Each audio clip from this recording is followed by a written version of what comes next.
There's a version of you that you're finally ready to forgive. Regardless of the pile that you felt drawn towards, you need to see something, you need to understand something. For the back of the decks of each of the tarot cards and the card tarot decks, I guess you could say, that I chose energetically to use for each of the piles, the back of the deck for pile number one ended up being the Four of Swords. For the deck for pile two, we had the Nine of Swords, and the back of the deck for pile number three is the Ten of Cups.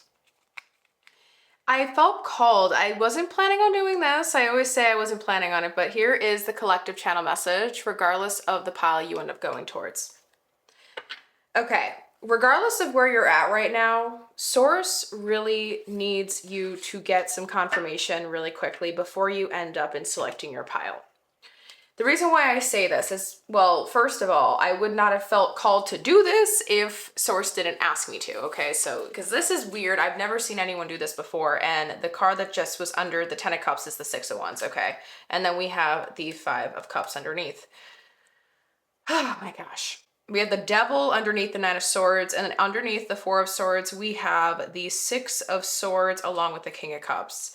There is a transitional point in your life, okay, right now that you're experiencing. This is a timeless reading, so regardless of when you come across it, there has been something in the midst of transformation for quite a while now, but I feel like it's always been at the cusp of it, because the second it gets to that breaking point to become anew, to be reborn, or to have some sort of renewal thing, anxiety, self-sabotage, something pulls you back from all the work you've been doing. And it kind of leaves you feeling like, oh my God, like, do I have to start all over again? When all you're trying to do is just work on yourself. And it seems like this version of you that you're ready to forgive has a big key to this. It has a lot to do with helping you get out of this. And so that's just something I wanted to share with you guys before you end up going to select your pile. I did feel very, very called to do it this way. Source kind of wanted me to give you guys a little bit of a confirmation of a heads up. So if what I just shared resonated, then one of these three piles are definitely for you, my love. And if it ends up being two piles, that is absolutely fine. There is no right or wrong way to select a pile when it comes to a pick a card that you find on YouTube. But here's the thing, and this is where it's going to get really important. I feel like it is so easy for our anxiety to try to pick the piles for us when we are not in a grounded and centered enough state. So what I would encourage you to do before you end up going to your pile and we dive into everything in terms of the overview, I really want you to center yourself, and we are going to dive into that right after I share the overview of how this reading is going to get done today, because I do not want to dive into it within the three different piles individually. I wanted to get it out of the way right now, and I almost forgot to do it, so I'm so grateful I didn't. Okay, so the way that we're going to be diving into this reading, my beautiful soul, is we're going to be looking at 4 different questions that are going to kind of understand exactly the self that you're finally ready to forgive. But in order to really understand that version of you, well, obviously we're going to dive into the version of you that is asking for forgiveness. Secondly, we're going to find out why you have been carrying this for so long. Thirdly, what makes you ready to forgive this now? So we're going to understand the growth, what you've been going through recently. Why is it time to forgive them?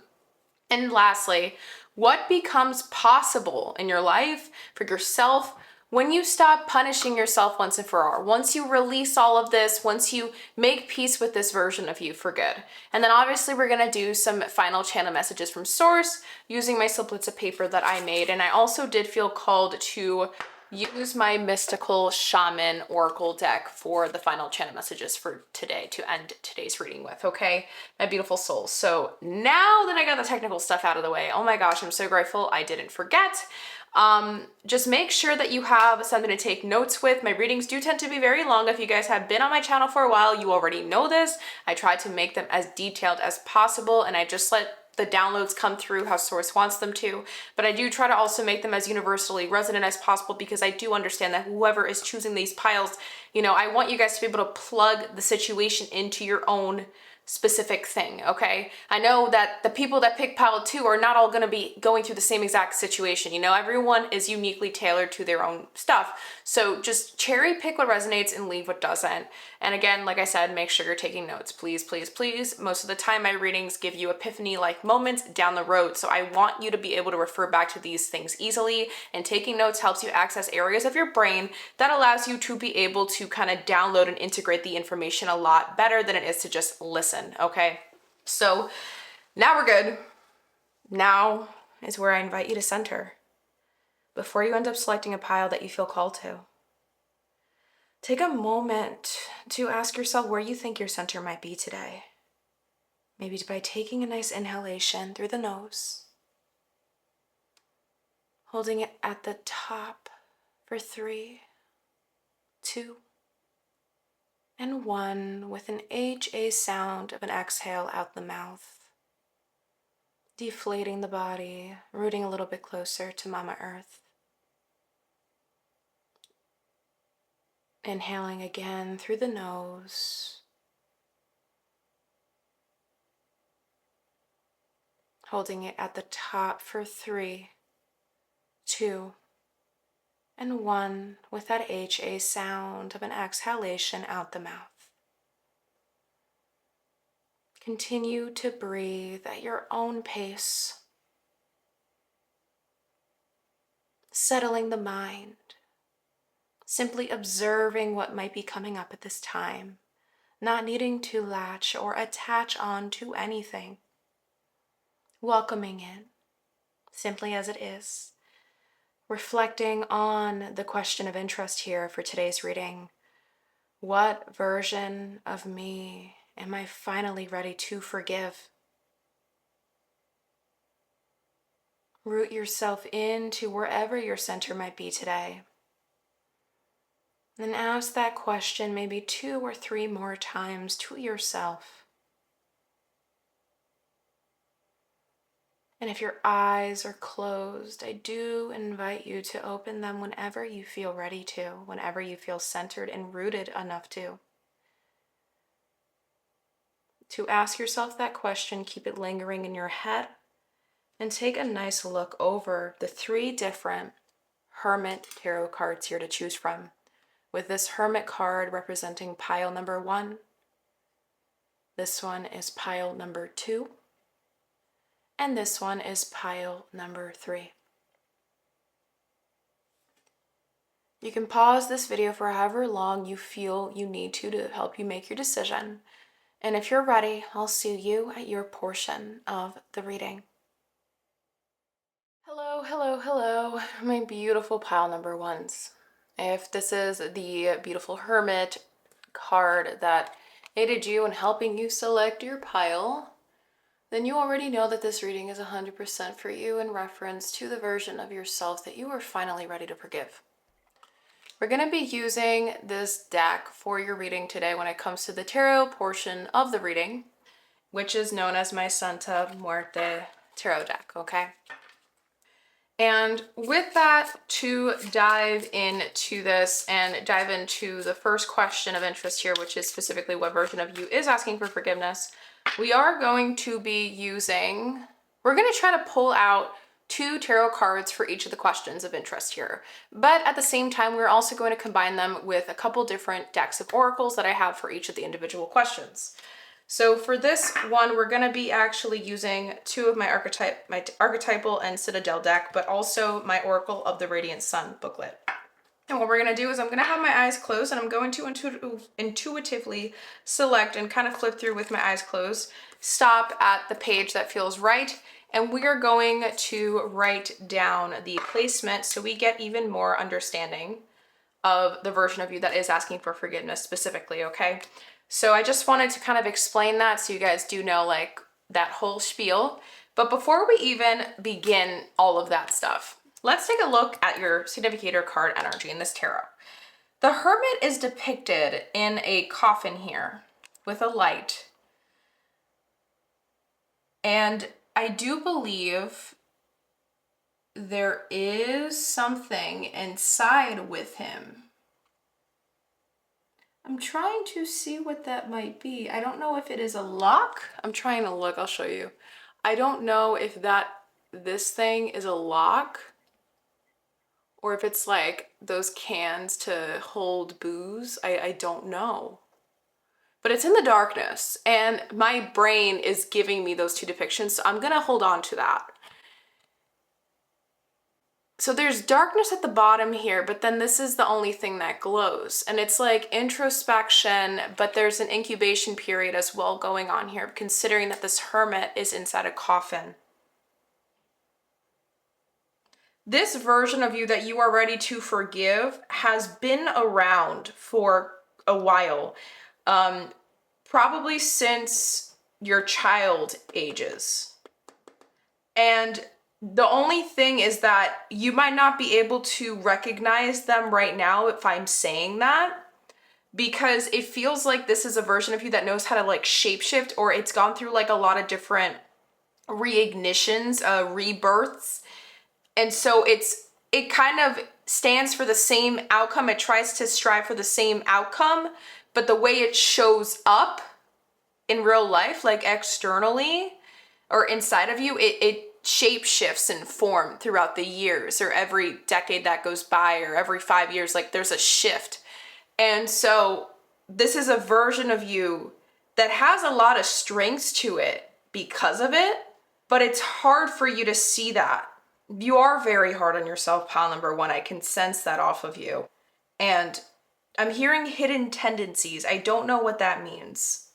I don't know if you're afraid you think this thing has hidden tendencies. Do you have hidden tendencies? I don't know. We're gonna have to figure this out, but that is what I'm picking up on when we just look at this card on its own. With that, let's get all the cards shuffled out now and get your natal chart placement out from the booklet, and then we will pull out the tarot and then just kind of reveal everything from there, okay? So, what version of pile number one is asking for forgiveness? What version of pile number one is asking for forgiveness, regardless of when they come across this reading? Okay, I did feel called to pull out another one, so I'm gonna stick with it. Back of the deck energy does want to be seen. So we have beggar, light attributes, confronts empowerment at the level of physical survivor. Confronts empowerment at the level of physical survival, awakens the spiritual authority of humility, compassion, and self-esteem. Shadow attribute, dependence on others to the exclusion of effort.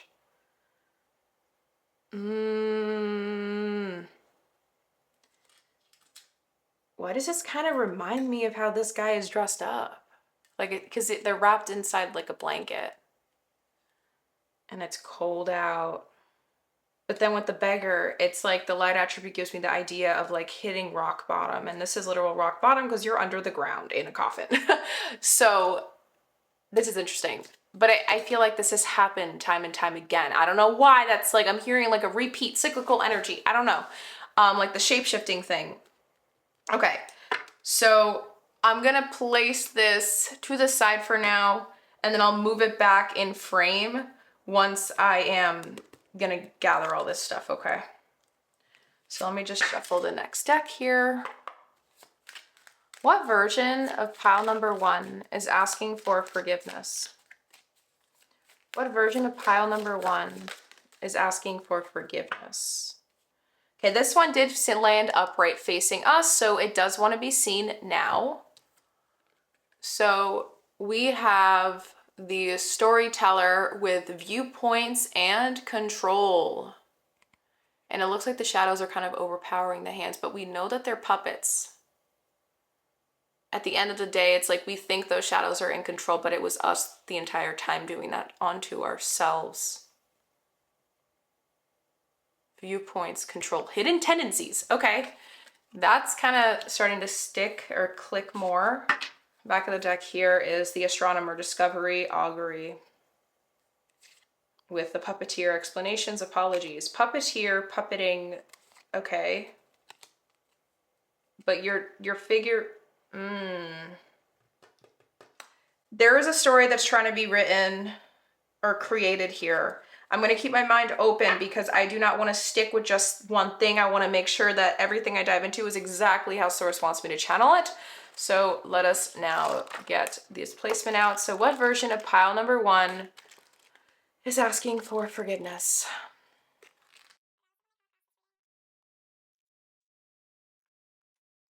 Okay. So, sorry, my throat. We have received Mars in Gemini with the keyword being decision. It's located in the 3rd house. Mars is the suit of action, and we have Mars being about action, Gemini being about mental awareness. And then the imagery, if we had the card here, is as such, and we're going to read the description for the image. The chessboard symbolizes the mind and the attacking position, the nature of the competitive planet Mars. The chessboard symbolizes the mind and the attacking position, the nature of the competitive planet Mars. The winged wheel denotes the sun god and movement in the element air or high mental activity. The doorway challenges a move into unknown territory.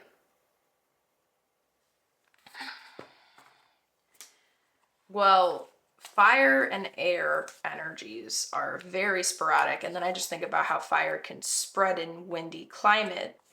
So Mars in Gemini with the term decision in the 3rd house. Okay. I like how it explained this a lot because it's immediately giving me this energy or idea of a version of you that's asking for forgiveness is a version of you that's trying to take control over control. Like I said, hidden tendencies. It feels like, oh, maybe that's why at the beginning I was saying, like, it feels like you won't even be able to know what I'm talking about. Like the way I was describing this version of you with the significator card, with this hermit that you had, it might not have resonated because they shapeshift so much. It's hard for you to catch it. It's hard for you to put your finger on it, to start working on it and working with them, befriending them, making peace with them, acknowledging them. And they don't know how to sit still because they think they need to keep on moving to feel the sense of safety. Maybe this was a part of you that got birthed when you had to step up to the plate for something growing up. There might have been a moment where we're not in this part of the reading yet, but it feels like it's giving me a little bit of a backstory. It might not resonate with everybody, but it does feel like some of you guys have had to step up to the plate in some way, shape, or form when it comes to growing up, in your upbringing, in your childhood. Think about an age where you validate or identify to be young and the time when you had to step up to the plate for the first time. It feels like that was when the seed was planted for this version of you to start taking full effect, and it only did it to protect you. But sometimes it thinks so fast that it's not sitting with it enough. And maybe that's why the Hermit in the Santa Muerte deck, I felt intuitively called to use this deck for you guys because it's still in an incubation process. It's not fully alive just yet inside of you. You're still trying to figure it out. Maybe this is when you're finally learning about it, is what I'm hearing as well. Oh, and that's why you had to learn how to do this on your own so you don't have to step. Okay, I think I'm getting this now. I am just going to slightly zoom out so you guys can see the table I have is a lot bigger than it looks. A little bit more for you guys. So sorry, I'm just trying to make sure we have space. We're gonna reveal these archetypes after we get the last 2 little tarot cards for here. So what version of pile number 2 is asking? Wow, I literally just started this reading and I say pile number 2 is, maybe this is gonna sound weird. Don't listen to me if it doesn't resonate, but for some of you guys that did feel torn between pile number 1 and pile number 2, when you heard me say pile number 2, maybe this is your call to just shift right over into it. You've already gathered all the information you needed from pile number 1. So if that doesn't resonate and pile number 1 was your soul pick, keep listening. If not, then maybe you gathered what you needed from this part and then just go straight to pile number 2. I just wanted to say that because that was weird. I never messed up a pile number 1 reading, so that's crazy. Okay. What version of pile number 1 is asking for forgiveness, regardless of when they come across this reading? What version of pile number 1 is asking for forgiveness?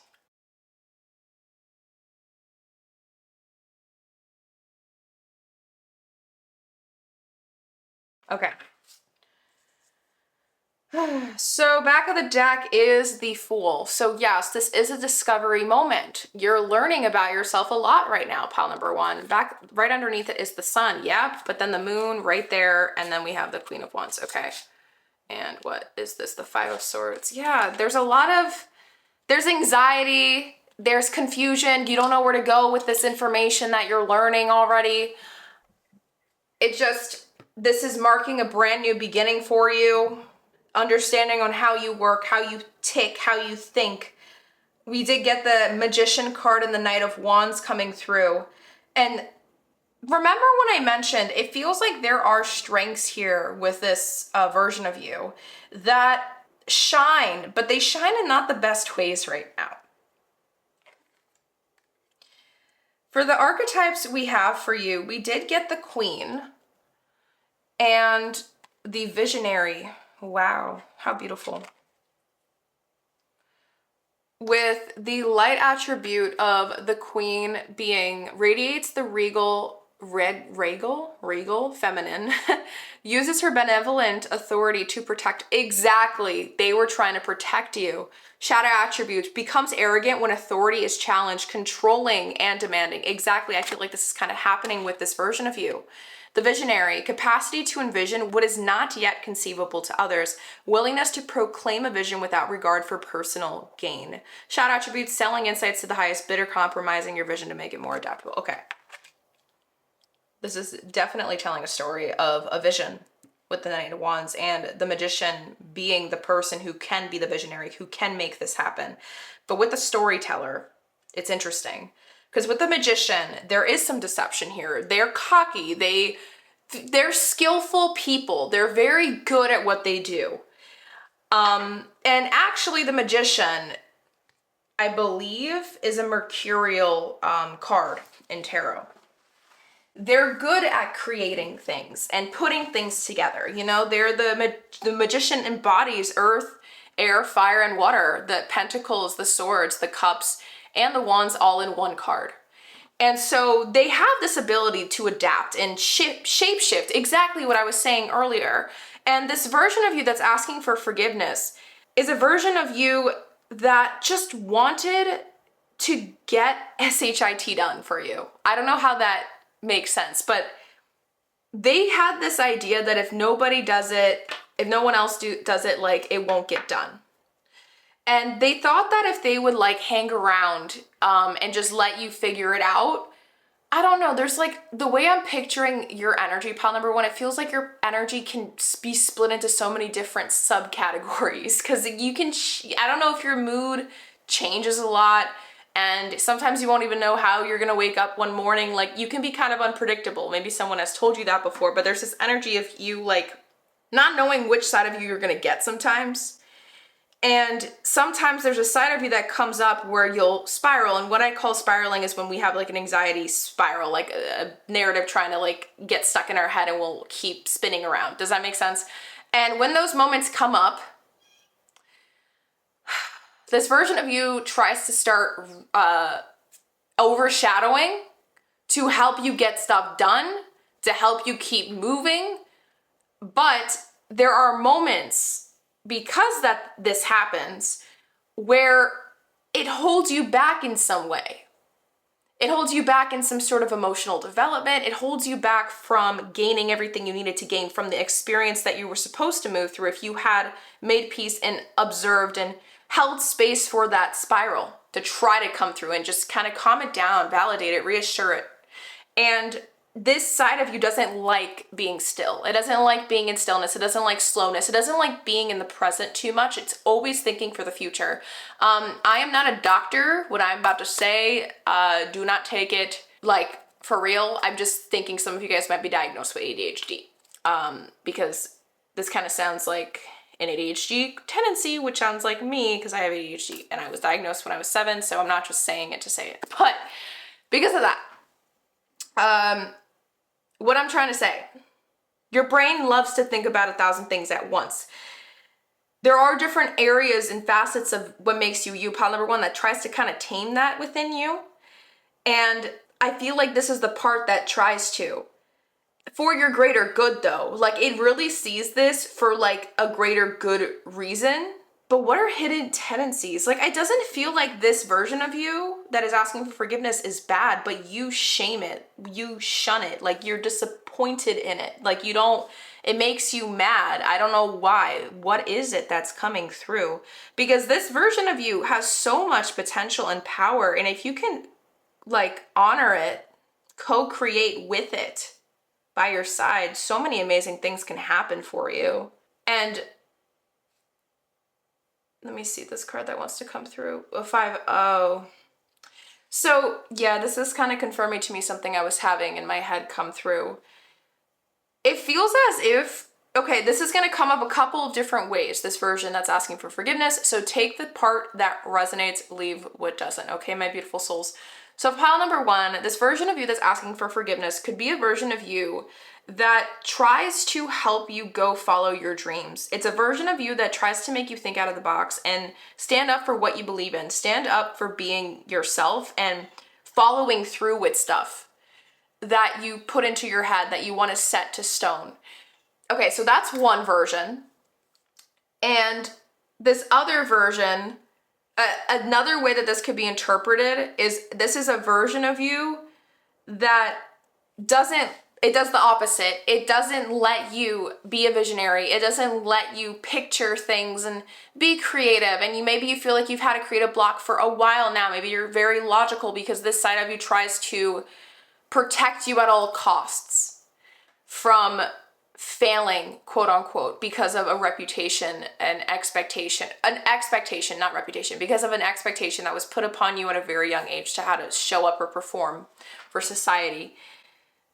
And if the other way made sense with them trying to help you follow your dreams, the reason why you guys clash heads is because, like, I don't know, it feels like something from the past may have happened that made you doubt your ability to make things happen for yourself. There is some areas of self-belief issues that are getting in the way of this for certainty. And another thing, so a third type of this version, there's so many things coming through, guys, is or it could be all the above, honestly. Like I said, they shape shift. So maybe all 3 of these things are making sense for you guys. And that would be kind of cool. Because the third thing I was going to say is they shape shift the ideas you have. So they can give you they can flood you with so many different awesome ideas on how to make something start up or kick off. Or if you're trying to follow a dream of becoming a pet sitter, I don't know, I'm just making something up.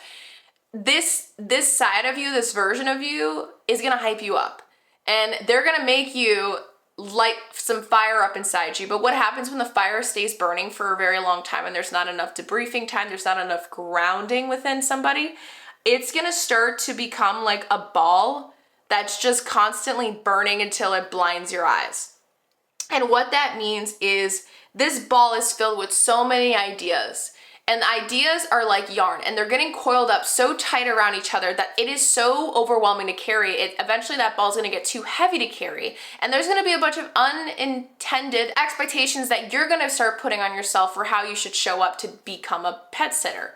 And so, but it's not this version's fault. Like, they're just really excited. They have so many different ideas on how they wanna do this, on how they wanna show up. And there needs to be some direction. So any of those versions or all 3, if they resonate, great. But we are now going to move into why you have been carrying this version of you for so long. Like, why have you been carrying so much anger towards them? Why you've been having so much trouble being able to make peace with them? Because obviously this is a side of you, a version of you that is meant to help you in some way, shape, or form. We got that very strongly through the cards.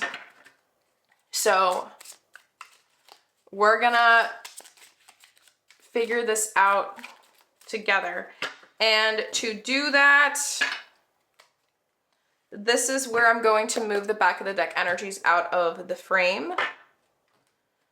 And I'm gonna bring your Hermit card back into the pile, okay?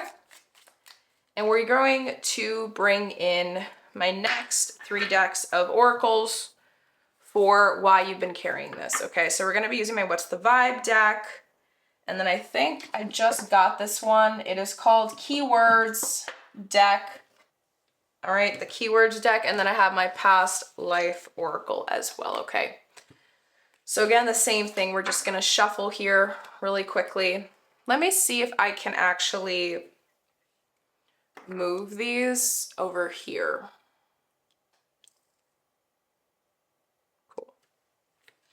Okay, let's see if I can set up another layer over here. We're just gonna get the cards out first. So why has pile number 1 been carrying this version of themselves, this anger, this guilt, this resentment for so long?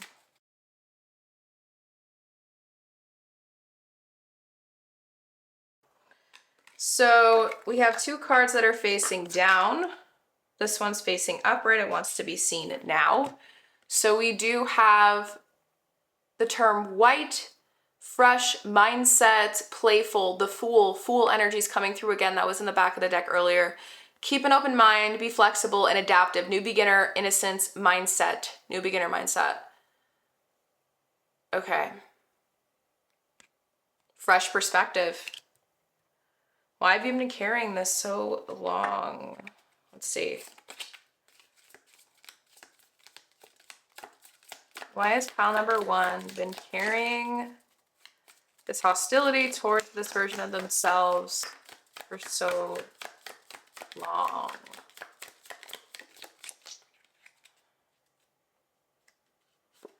Okay. Okay, back of the deck is, I forgot to explain this. With this deck, I only look at the words that are facing up, like at me, upright. So we have the word exposed. Exposed. Okay. So widow or widower, wife, philosophical, psychological or verbal, a bus. I can't say the actual word. Child. You had to like obey rules of some kind. We're gonna flip these over and get the words and stuff. But you did have to like obey rules. All right, what's the back of the deck here? Books, facts, some to light, reaching for the details, reading a book, learning, getting needed info. Yeah, you are learning, exposed and getting the info, so, you know. Okay, let's keep shuffling. Why has pile number 1 been carrying these feelings towards this version of themselves for so long? Okay, back of the deck, laughter, happiness, joy, healing. These 2 are facing down, so we're going to keep them here. They didn't, I don't think you wanted to see it. You know what I'm hearing? Like naivety. Like naivety. Sorry, I said that wrong. Some of you guys might actually have a 9-to-5 job, corporate job, a job that just helps you get stuff paid. But you don't typically enjoy it or necessarily enjoy it. And this version of you is trying to help you get out of it, actually. But that's what kind of scares you because you don't know how you feel about that. That's not going to resonate with everybody. Just wanted to say it. Now, before we start looking at the cards, we start flipping everything over. I'm just going to shuffle and get those 2 tarot cards out for us. So why has pile number 1 been carrying these feelings towards this version of themselves that's asking for forgiveness for so long? Okay. So we have Judgment, and the Knight of Cups. Back of the deck is Santa Muerte, which is number 13. Underneath that is the 7 of Swords.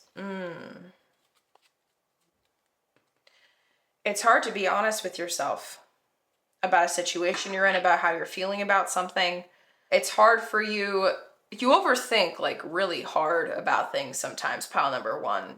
And it really does feel like there is like an internal battle that happens when it comes to following your dreams, when it comes to following a passion of some kind, when it comes to just following your heart or your truth in general, wherever it may lead you.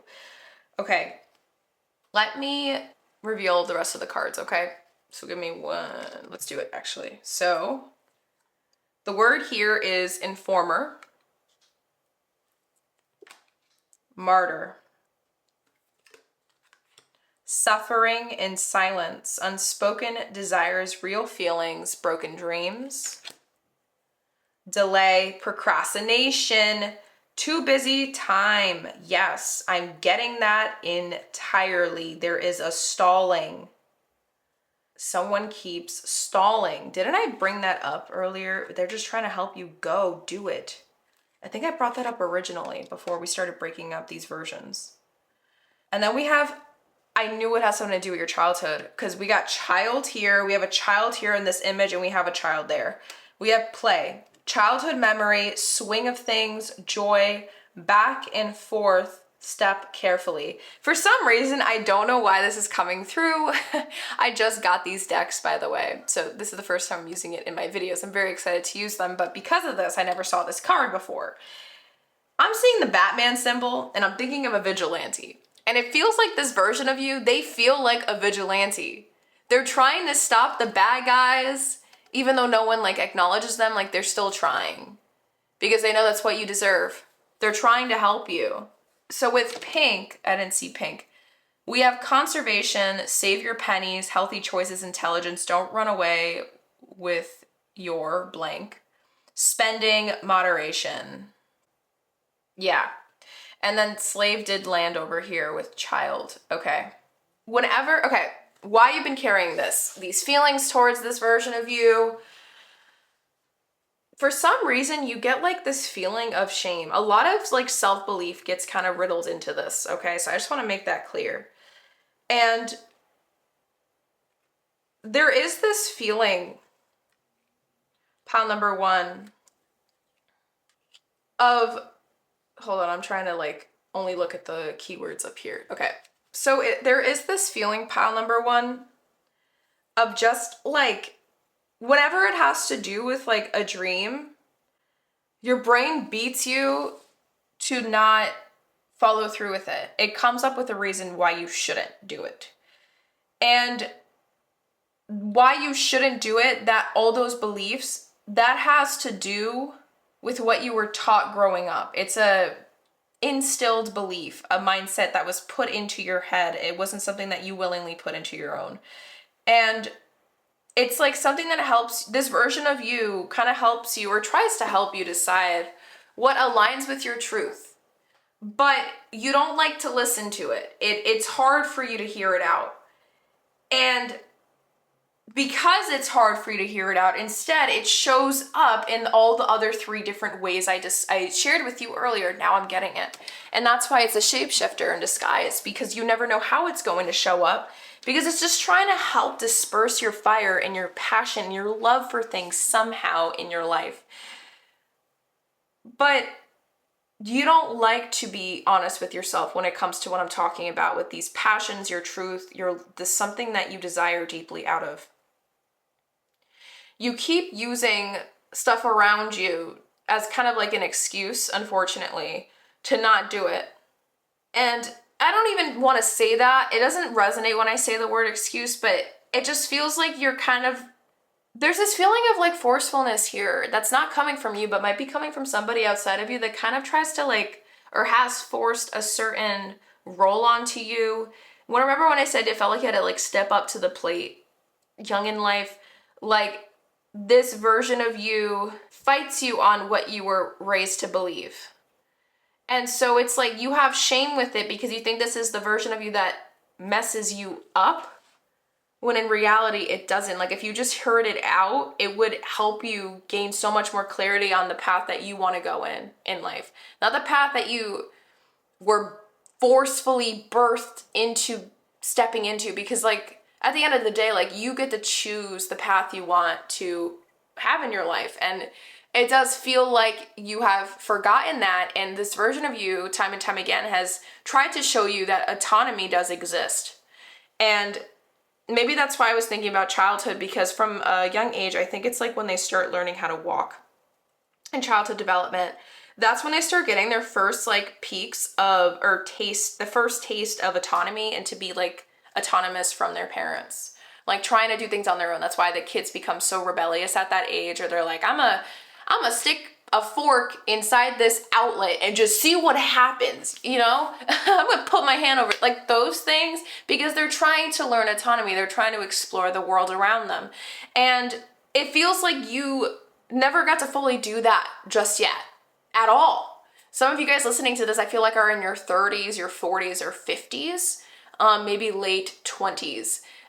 Some of you guys might even be younger than that. Honestly, everywhere, I've literally just named all the ages. Okay, so ignore that. But because it does feel like this is a very like shapeshifter-y energy, so really age can be so many different numbers here for the pile that you guys ended up selecting and stuff. But because of it, regardless of how old you guys are, pile number one, my beautiful souls, this version of you, you've been carrying these feelings of hostility towards it for so long. Like, you had trouble forgiving it because you still don't know how to break that belief in your mind that you have to be doing something, that you must be doing something, quote unquote. And until that's broken, then this beautiful intertwinement of these two beautiful versions of you can't be met. And it was a lot put onto you. You never got a chance to explore. And this side of you is trying to help you be able to explore. It wants to like look at the world in a different perspective and see it with rose-tinted glasses every once in a while, but it's like you're so ashamed of letting yourself get to that point. And it's all because of something you were raised to believe or passed down on as a narrative. This even feels like some sort of generational trauma in some way. Like, I'm hearing the men of the family, the woman of the family. Like, I don't even know what that means. It just feels like there's a lineage specifically in the family line for you guys. If it resonates, that got this passed down, or maybe a societal belief, like, what are women supposed to do? What are men supposed to do? Does that make sense? And that is filled your brain up with a lot of shit, sorry. And now it's like hard for you to listen to this side of you, but you have been carrying it for so long because of these reinstilled again and again beliefs. It's like every time it has come up, it has tried, but then you lock it back in. Does that make sense? So very interesting.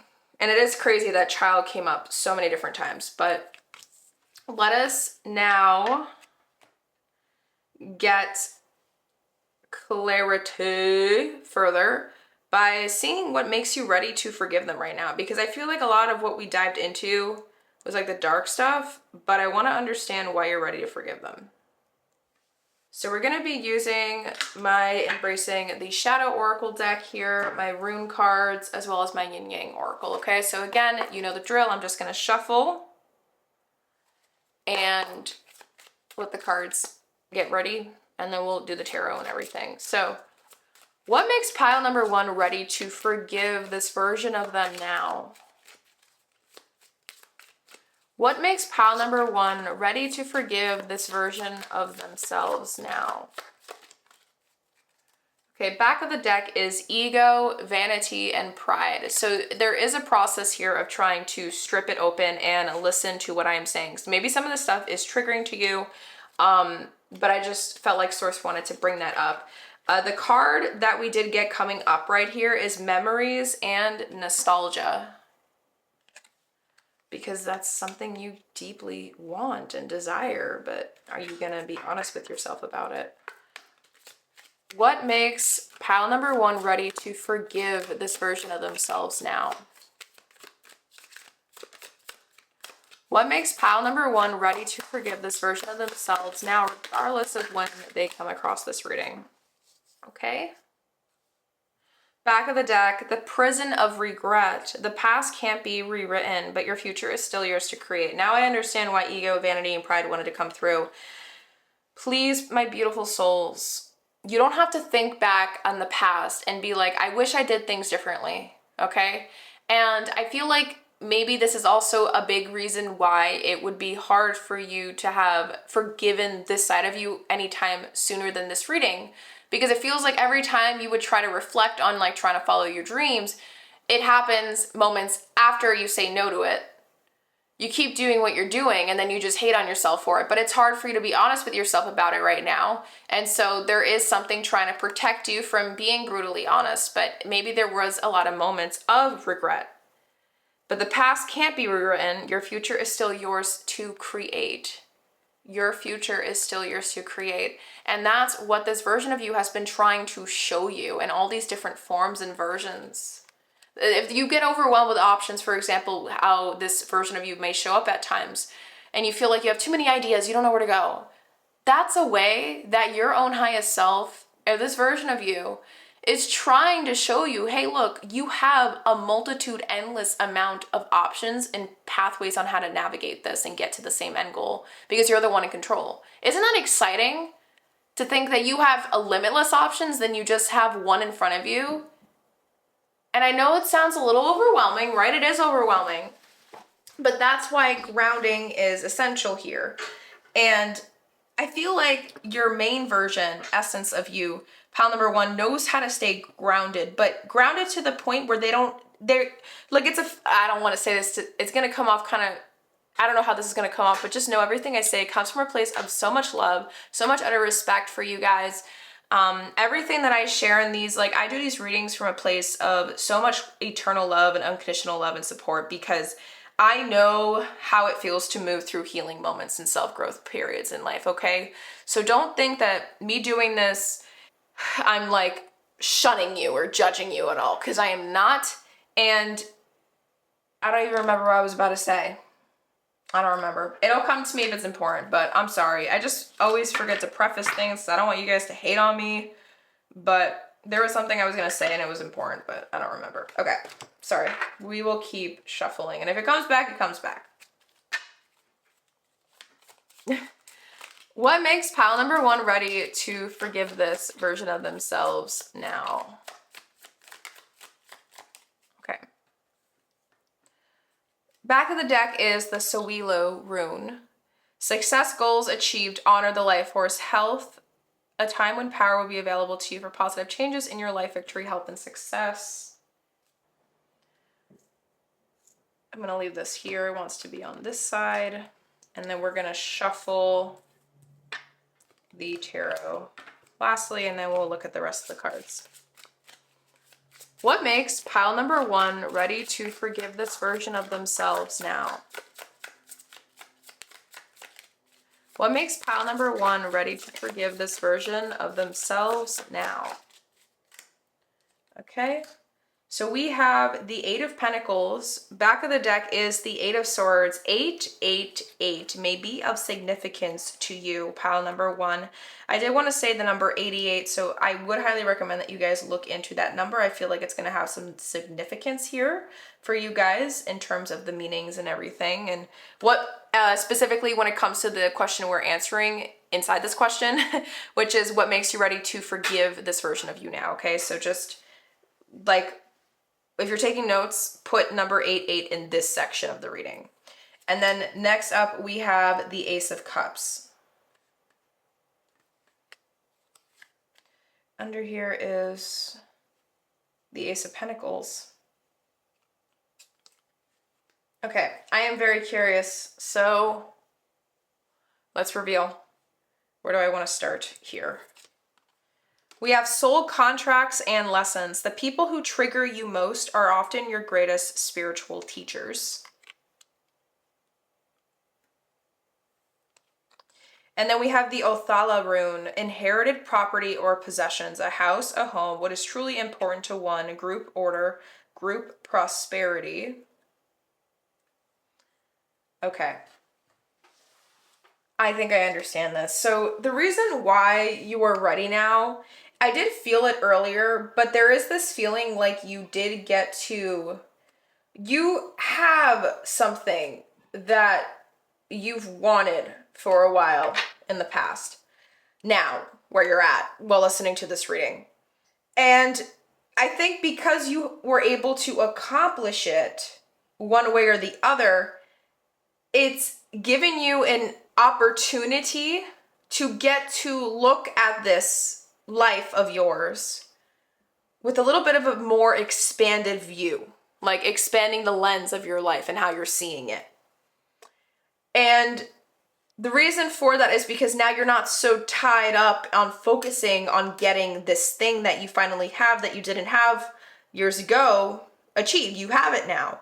But because you have it now, it gives you this, not even achieved, but maybe attained, gained. There's something here that may have been passed down, given to you, but it's made space. Maybe someone passed away and they had this feeling of control over your life. Like, there's something here that got snatched. It was like, think of like a rope tied around your waist and someone finally snipped it off. They cut it off with scissors or a shear. They ripped it off you. And now you're like, oh, like you get that pull back for a little bit because of the momentum, because maybe they were like, you were leaning back on the rope and you're like, oh my God, I'm free. There's a sense of relief, but then now there's this feeling of like, now what do I do? And it feels like you're getting a moment to finally like reawaken to what like lights you up, what makes you feel happy again. This actually kind of feels like an inner child version of you. Now I'm understanding it too, because this is a side of you that does want you to be happy, pile number one. But the only thing that kept getting in the way of your own happiness was yourself, because of the hidden tendencies that people put onto you for living out some sort of certain way of living. I don't know if that makes sense, but that's what I'm sensing. And now you're getting an opportunity to be able to make amends with this side of you, to get to explore it now, and get to start seeing life in this different way. And it gets to be the vigilante it's always wanted to be for you and for the sake of your own healing and happiness and joy. It wants to hear you laugh a little bit more. Maybe there was a lack of that in your life for so long, or you just had trouble like loosening up, like being very uptight. You had trouble loosening up. And this version of you is like, you're ready to forgive them now because life has literally physically made space for you to be able to work with them and see them in a different light now for the right reasons. So I really hope this reading is benefiting you guys so far, because it does feel like it has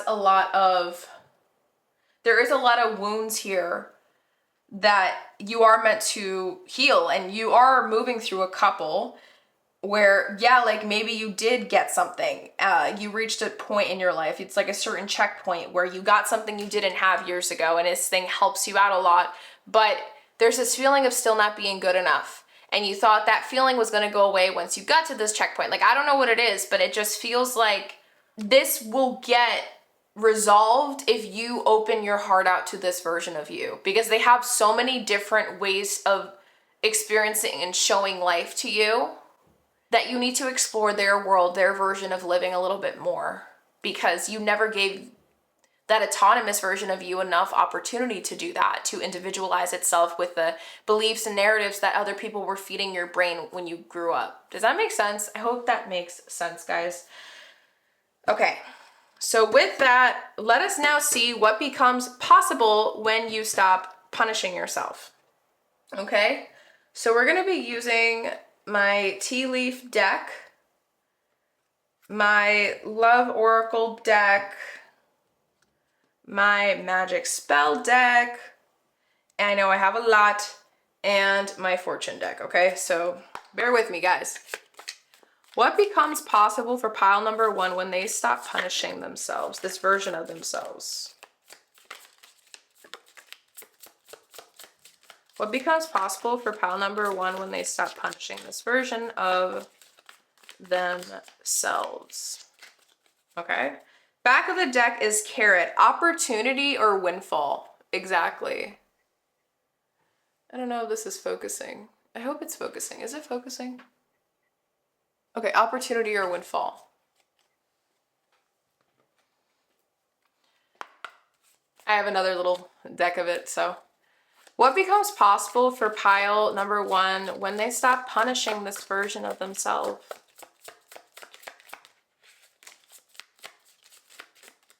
I'm going to take these back because they slid out of my hand. They didn't fall out by source.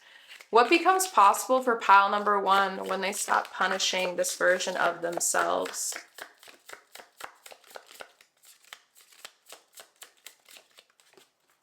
Okay, back of the deck here is door. Opportunities. I literally said the word opportunity earlier. You have opportunity and opportunity.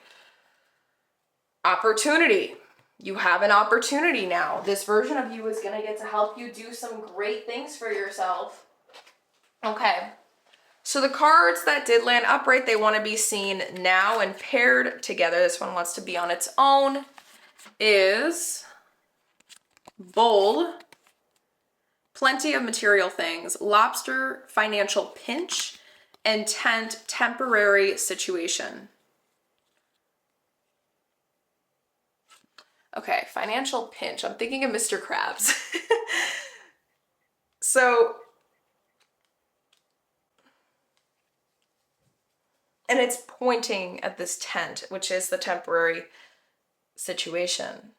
You're going to have an opportunity to be able to start investing into the thing that you've always wanted to do. And it is going to be a little scary at the beginning, for sure. But it's a matter of how you move through it that matters. And that's why when you forgive this version of you, you're going to be able to start embodying more of that positive energy, like seeing things from a more positive perspective and working with it, with this grounded, logical version of you that you kind of tend to anchor yourself into often, naturally. If you can marry those two things, there's something here that gets to be birthed once and for all, finally. What becomes possible for pile number 1 when they stop punishing this version of themselves? Okay. So this landed over here. We're going to shuffle. What becomes possible for pile number 1 when they stop punishing this version of themselves? Okay. Back of the deck wants to be seen. We have judgment. Soul searching will bring inner peace to many areas of your life. Yep. And I think this was upright, so hopefully.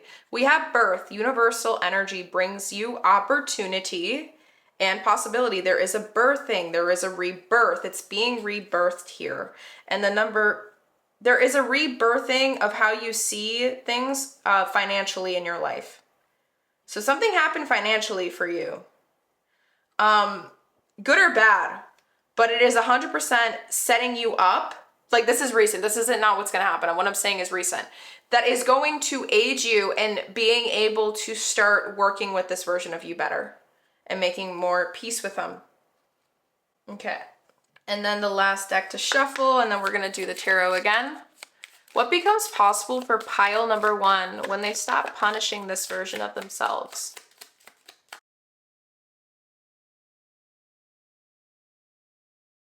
Back of the deck, Cupid's arrow, have faith, love is coming, surprise invitation or meeting, hesitation. You are still hesitant. But there's something that's trying to draw you there. Cupid's arrow, it's a trance, and they're trying to put you in a trance, this version of you, very strongly right now. Okay. Let me get these cards, and we're going to now do the tarot again. All right. What becomes possible for pile number 1 when they stop punishing this version of themselves? What becomes possible for pile number 1 when they stop punishing this version of themselves? Okay. We have the Empress with the Devil, 2 major arcana cards. Back of the deck is the 4 of Cups with the Knight of Pentacles.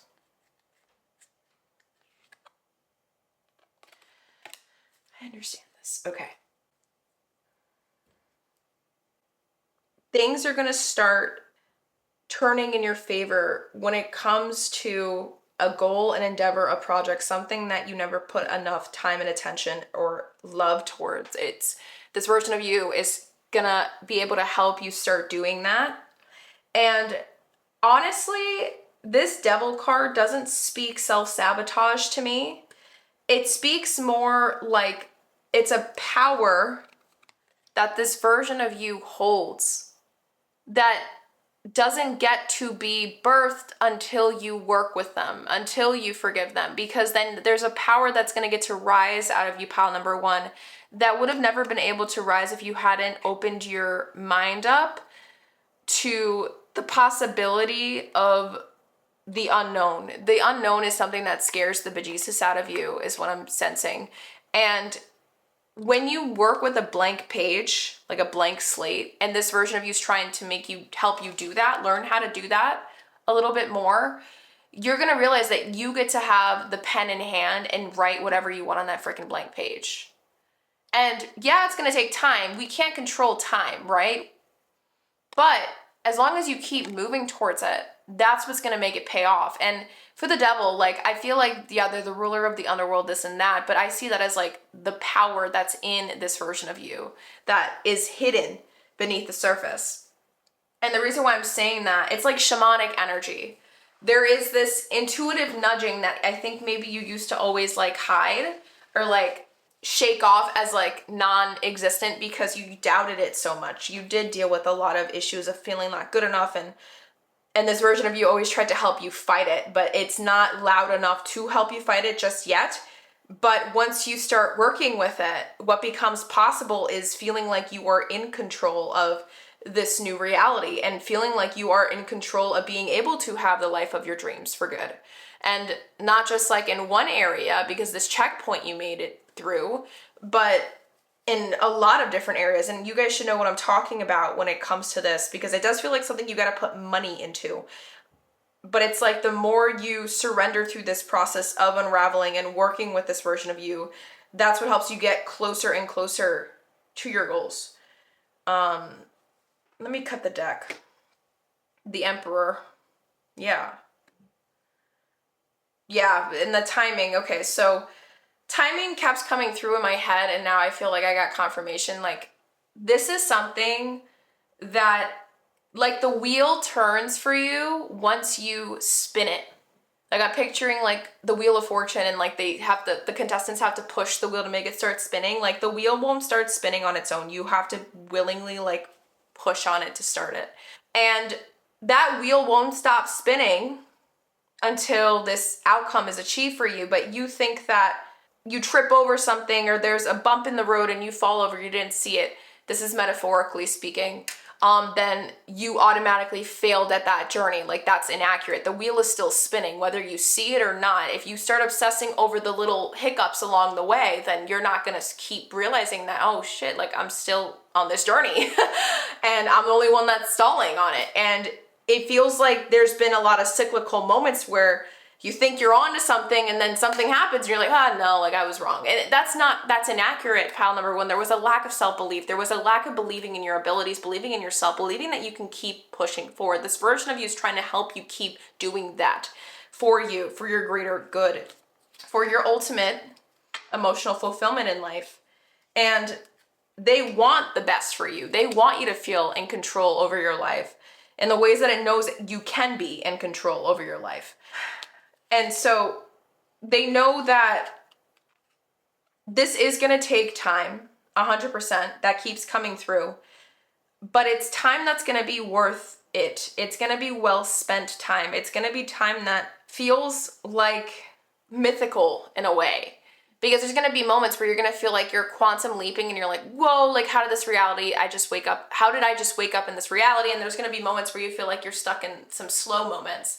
But that's how you know the wheel has never stopped turning. Since the beginning of this version of you's creation, there has been something planted in your heart, in your soul, from your higher self, or whatever you believe in, pile number one, that has led you to this point, up until this point in your life, for a reason, to help you hear this, to help you have this full circle effect in your life, to help you realize the truth. So let us continue looking at the rest of the cards. So we did get Mask. Not showing true feelings, hide, personify, pretend, delude, gaslighting. And then we have Grapes, time to go out and have fun. And then the one that landed on Carrot and Door is authenticity. Who I truly am is good indeed. I am authentic in thought, word, and deed. You never got to explore that. You never got to live, be autonomous, explore what you wanted, who you wanted to step into. My heart. It's just kind of basically affirming everything we just spoke about, because you are being asked to by this version of you to start doing it. You've had multiple opportunities to do this already, though. That's why I'm like intrigued by this, because every time you had a moment, there was a reason to not do it that came along with it. But it was people putting a lot of stuff in your head. It just keeps feeling like there was people in this situation when it came to these beliefs that you inherited or developed over time. Like, a lot of it had to do with people. It wasn't you putting that onto yourself. So don't blame yourself for that, pile number one. Where you're at is exactly where you're meant to be when it comes to age. Maybe that's why age kept coming through, because age is but a number, just like time is but a number. Those things we can't control, but the thing we can control is our now. Your now is the biggest gift you have in life. And when your heart is asking for something, I'm telling you right now, if you ever have to choose between the mind and the heart, always go with your heart, because at least that way you will never regret the things you choose, because you're always going to be embodying and honoring your truth. The mind, if we always go with the mind, that's where moments of regret can start to come up, and we can start living in the past a little bit too much. But if we're always moving with the heart, we're always looking for new. We're always looking for expansion. We're always looking where we're trying to grow. Sometimes where the heart is guiding us, there will also be fear. But that's how you know to go towards where we love, there is fear. Because they're on both sides of the same exact coin. You can't have one without the other. And this version of you is trying to help you learn how to honor that polarities and differences within the same knowing. Does that make sense? And it's like, through doing that, embracing the whole process, not just the little bits that feel good, that aids you in being able to feel in complete control of what you're trying to manifest for yourself, because you are in some sort of incubation state, a creation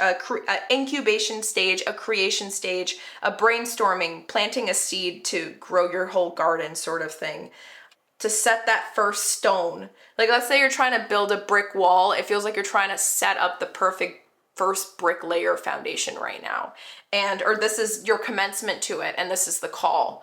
So with that, my beautiful, beautiful souls, what I'm going to do now is we're going to get some final channel messages from source, and I am going to be pulling out a card for my mystical shaman deck, and we're going to be reading the message that comes through in this booklet, because I do believe that whatever comes through for you to wrap up your reading before we start looking at the sliplets of paper, whatever comes through is kind of the next step, the next action to take, the next thing to reflect on for you, to walk away with this reading feeling like you've gained your next step. And again, always feel free to check out my other readings I have on my channel. I do have things for like a shadow self reading. I do have topics that have to do with like purpose and where this path you're at right now in life is manifesting or taking you. So, if you do feel called to those things, I do feel like there is a reason why I brought it up, so I'm going to go with it. I never have done that for a reading before, like referencing others. So maybe you guys are still seeking some clarity, and I would just love to point you in that direction, my beautiful souls. So, all right. What is the final message for pile number one? Final message for pile number one. Okay. So I'm very intrigued because this card did land upright, but then when it fell out of the deck, like it came upright, sorry, it flipped over upright, but then when it came out of the deck, it slid to face reverse. So I'm going to read the upright and the reversal meaning of this card in the booklet, and you guys are going to take the chunks and pieces of what I'm about to share with you for yourself, okay, my beautiful souls? So we do have Luminous Warrior with the number 32 adding to 5.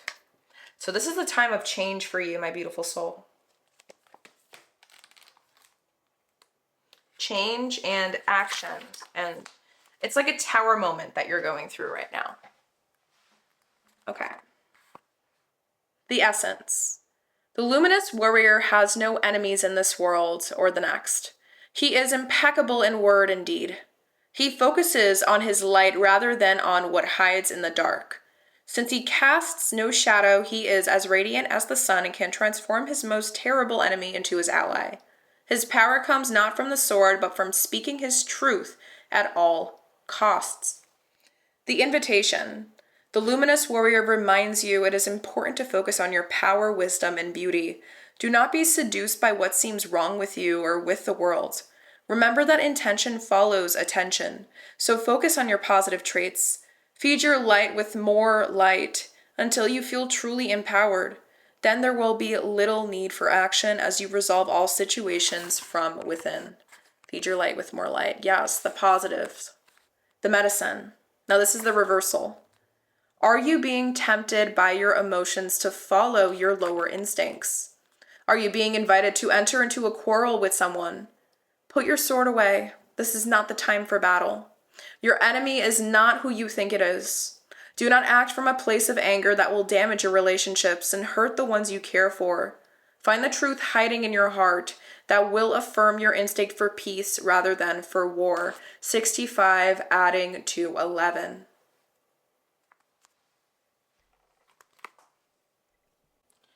Okay, so I did have to run to use the bathroom really badly, but when I did look up in my my camera, I saw 555. So what I just shared, like there is 100% with certainty confirmation here that there is a message here about following the light. Don't look at the dark. Follow the light. See where the light's trying to take you. This version of you that you're ready to forgive has a lot to do with the light aspects of you, pile number 1. And it's asking you to follow it for a reason. I would highly recommend that you guys take a moment to just like screenshot this, pause, take notes, do what you gotta do. Okay? Because it does feel like this is your step at a new beginning right now in life. And that's exactly why I think this card did come out. So I do find that very beautiful. And again, please write down 555. I do feel like that number has significance. All right. Final messages for pile number 1.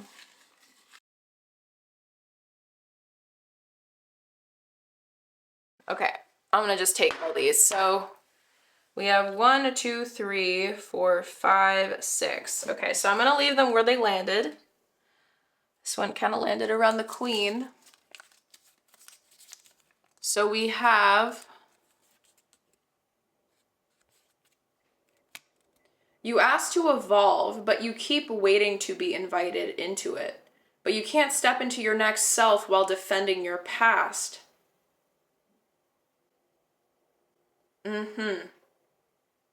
You asked to evolve, but you keep waiting to be invited into it. But you can't step into your next self while defending your past.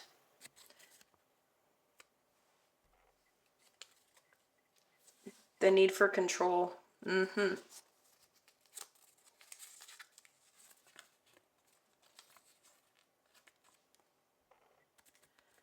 This is 7th house shadow work. They're showing you the parts of yourself you avoid.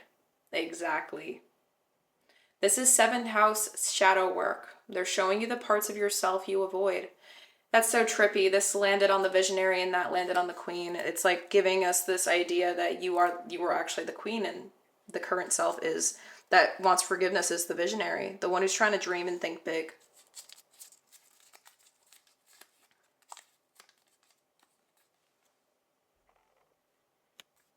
Remember, you are the one healing and trying to grow, not them. Remember, you are the one healing and trying to grow, not them. I knew there was anger coming through. There is a lot of anger. My heart goes out to you guys, pile number 1. You keep thinking the universe is blocking you, but really you're just avoiding the part of you that doesn't feel worthy of what you're asking for. You're not stuck, you're resisting your own expansion. You keep thinking the universe is blocking you, but really you're just avoiding the part of you that doesn't feel worthy of what you're asking for. You are not stuck, you are resisting your own expansion.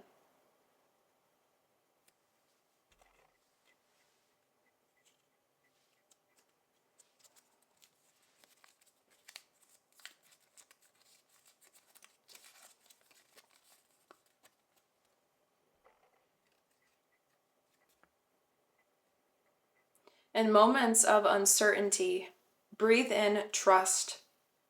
Breathe out surrender. Repeat this until your body softens.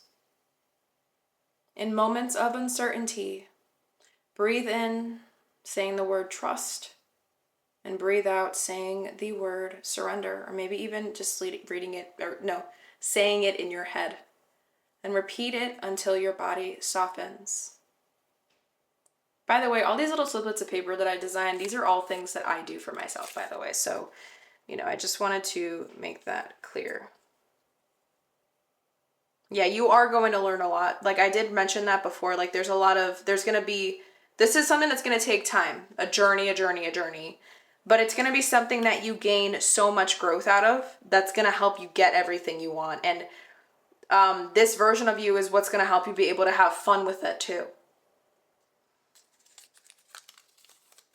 And then lastly, I think this landed around time and suffering and silence. Something about this I literally just said, I said this earlier. Okay, that's trippy. Something about this energy feels like a loop, repeating not because you're failing, but because your soul wants you to move through it differently this time. Exactly. This is amazing.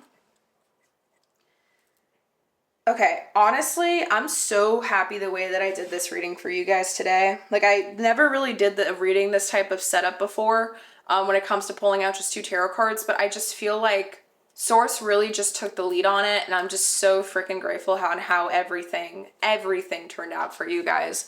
So from the bottom of my heart, my beautiful pile number ones, I really hope that this reading did resonate with you. It gave you all the clarity and all the information and insight you may have needed at this point to sort of help you on your self-healing and self-growth journey in this beautiful month of December. And with that as well, please give it a thumbs up if this reading did resonate, or a thumbs down. Honestly, any form of engagement really does help support my channel, support the content that I'm here trying to, send out to the world, and also just helps me grow as a small channel. So it really does mean the world to me if you guys are able to comment, share it, subscribe, like, do whatever your little heart desires, okay?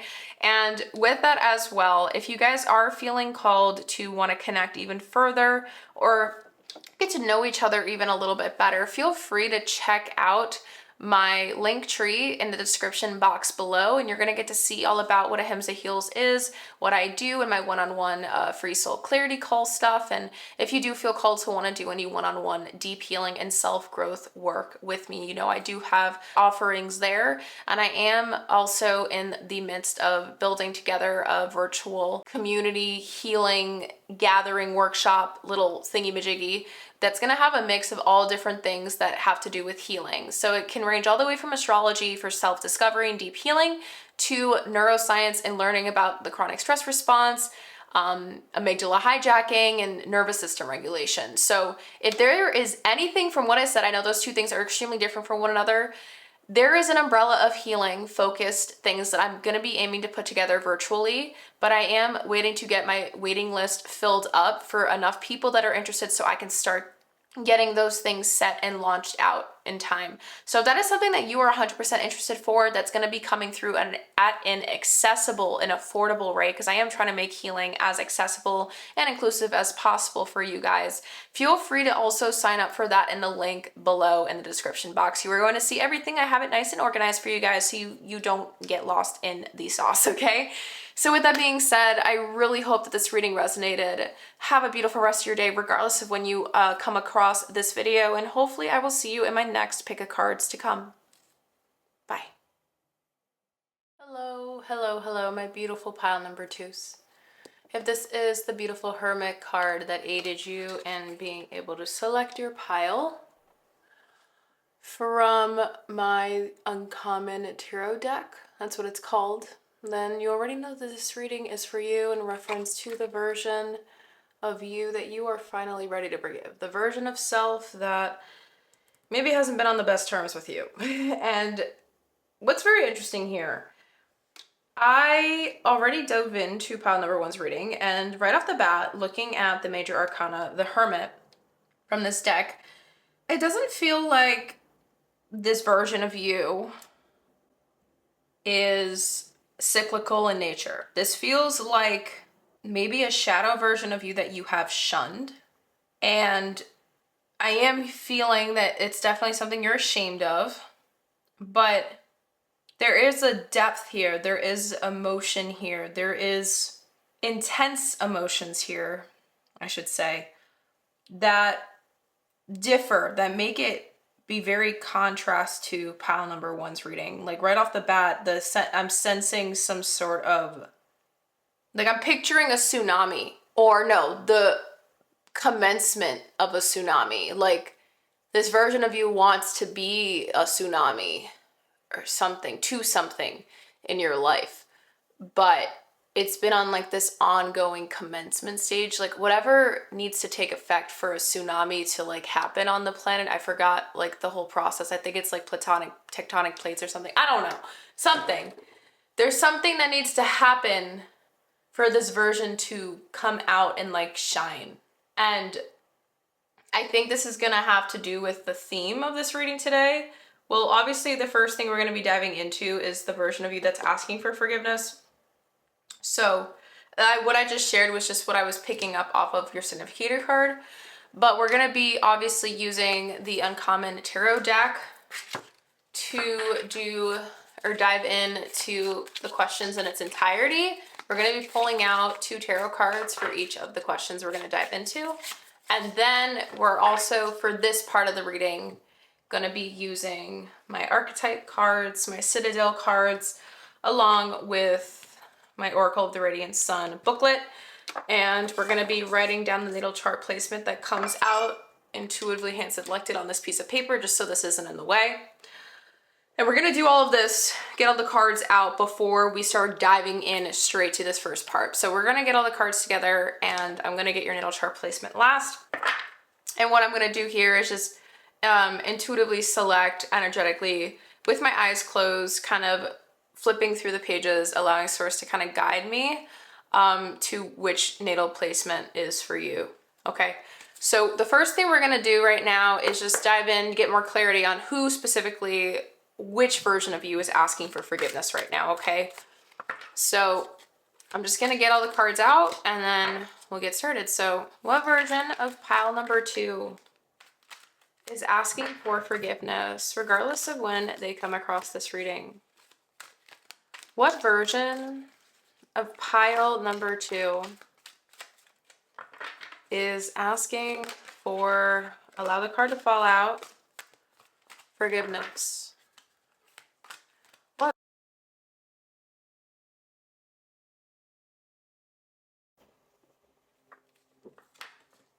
Okay, I did feel called to do it this way. Back of the deck energy is hedonist, so light attributes are inspires creative energy to embrace the good things in life, celebrates the beauty in yourself. Shadow attributes pursues pleasure to the detriment of health, indulges at the expense of others. Okay, the first thing that's coming through for some reason is an imbalanced sacral chakra. I don't know if that resonates with some of you guys, but that's what came through. I feel like this archetype is your energy, and this is the version of you that's asking for forgiveness' energy. So we're going to place them like this because they did not flip upright. We're going to reveal them at the end. What version of pile number 2 is asking for forgiveness, regardless of when they come across this reading? What version of pile number 2 is asking for forgiveness?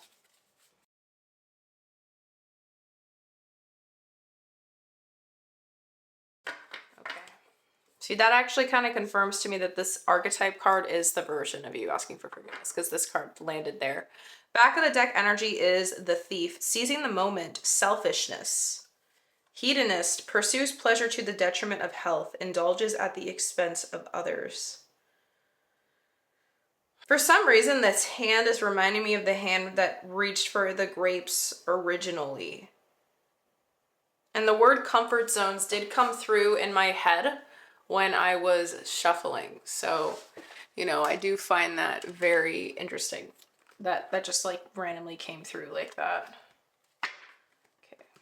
So I'm just going to leave the back of the deck energies here for now, but I will move them away when we need more space. Okay. Do it like this.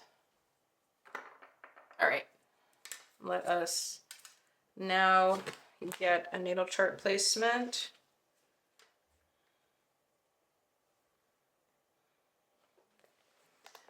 What version of pile number 2 is asking for forgiveness regardless of when they come across this reading? What version of pile number 2 is asking for forgiveness? Okay, so we have received Mercury in Libra with the keyword influence in the 7th house. Mercury, the suit of change. Mercury is about change. Libra, sense of justice and beauty. So here are the images, and for the description of the imagery, we're going to read it together. The coiled serpent's tongue is the astrological sigil for the planet Mercury. It represents smooth talk, guile, persuasion, and temptation. In the first relationship, Adam and Eve walk in a garden unaware of danger. Beneath the roses, thorns. Okay. Okay, I don't know if you guys are noticing there is a little bit of a theme coming out. So let me just write this down. So we have Mercury in Libra, keyword influence, 7th house.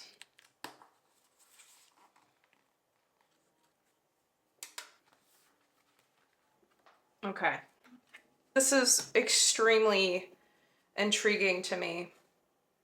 They do just want you to be safe. That's something coming through strongly right now. They do just want you to be safe. Okay. I'm gonna do this. Sorry, I'm just trying to figure out how I want to set this up. And then let me just get the tarot cards out. Okay. Actually, I'll place this on top when we reveal it. All right.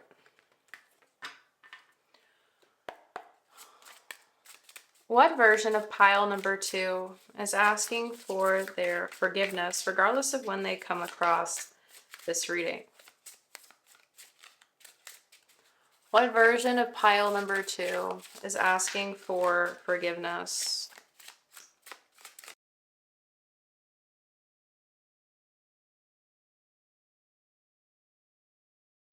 Okay. What the hell? I don't know why I wanted this many cards. We're gonna go with it. I thought I was just gonna get 2 tarot cards, but I think we got 7 cards. Back of the deck energy is the Ace of Swords. This is the only card that came upright and flew out on its own, and it is the Empress. So Ace of Swords with the 4 of Cups. And then the Alchemist underneath.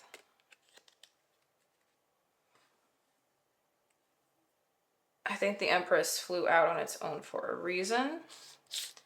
So there is some significator energy there. 3, 4, 5. Oh, we have 6 cards. Okay. So I'm just placing this the way Source is asking me to.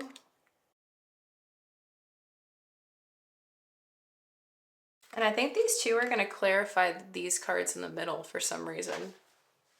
I think there's a big important thing here, and that's why Source said you can't just use 2 tarot cards for this.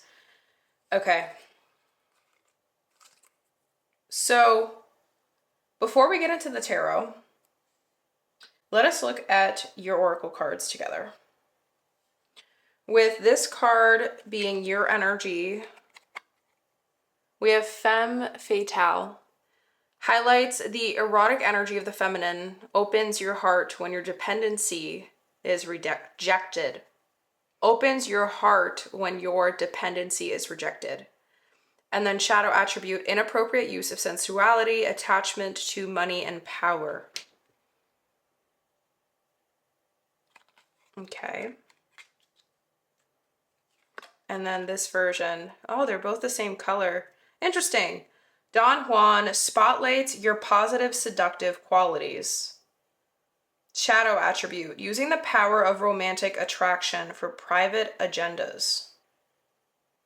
What the heck is going on? Hedonism, that's, wow. Okay.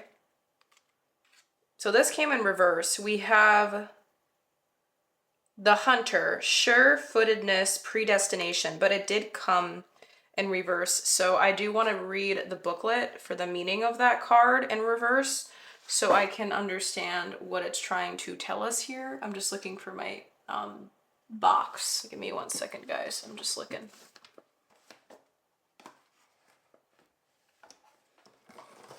Okay. So, the Hunter, let's see if I can find this.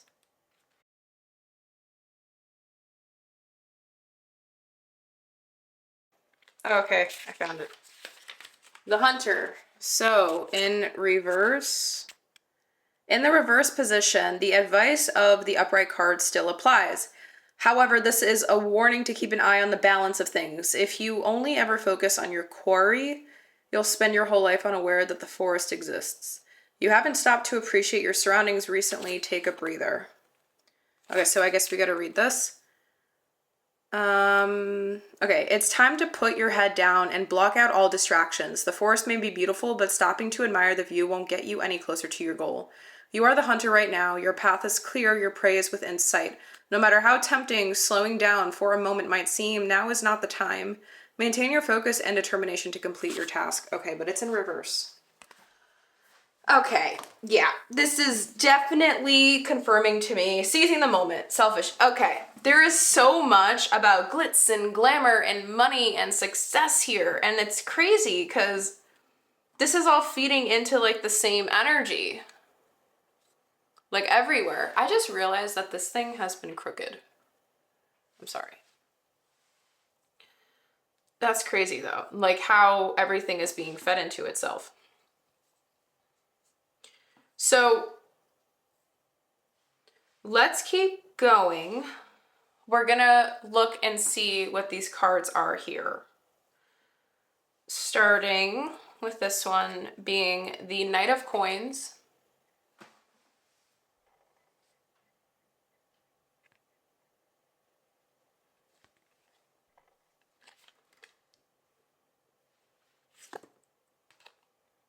The Five of Swords. This version of you really doesn't like conflict. Like, they don't like it. And then thirdly, we have the Ten of Swords.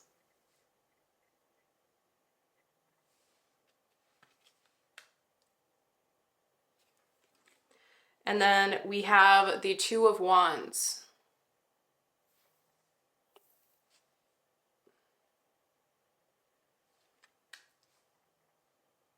And then the Empress is here, right? Clarifying. Ace of Swords, Four of Cups, Seven of Wands, Alchemist.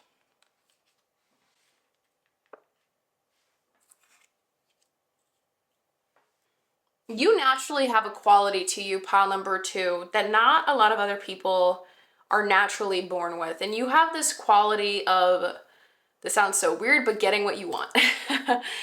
This version of you that's asking for forgiveness used to take advantage of that ability in the past. I don't know if you've hurt other people in the past, pile number 2, but there is a lot of intense emotion that did come through when we first looked at your significator card together.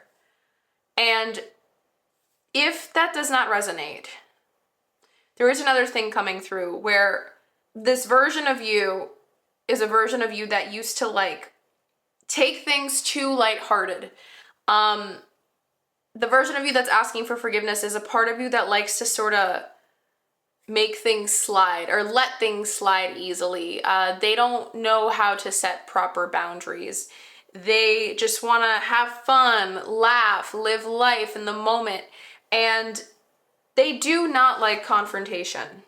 What's interesting though is they don't want you to be in like the spotlight, but they want you to take advantage of where you're at right now.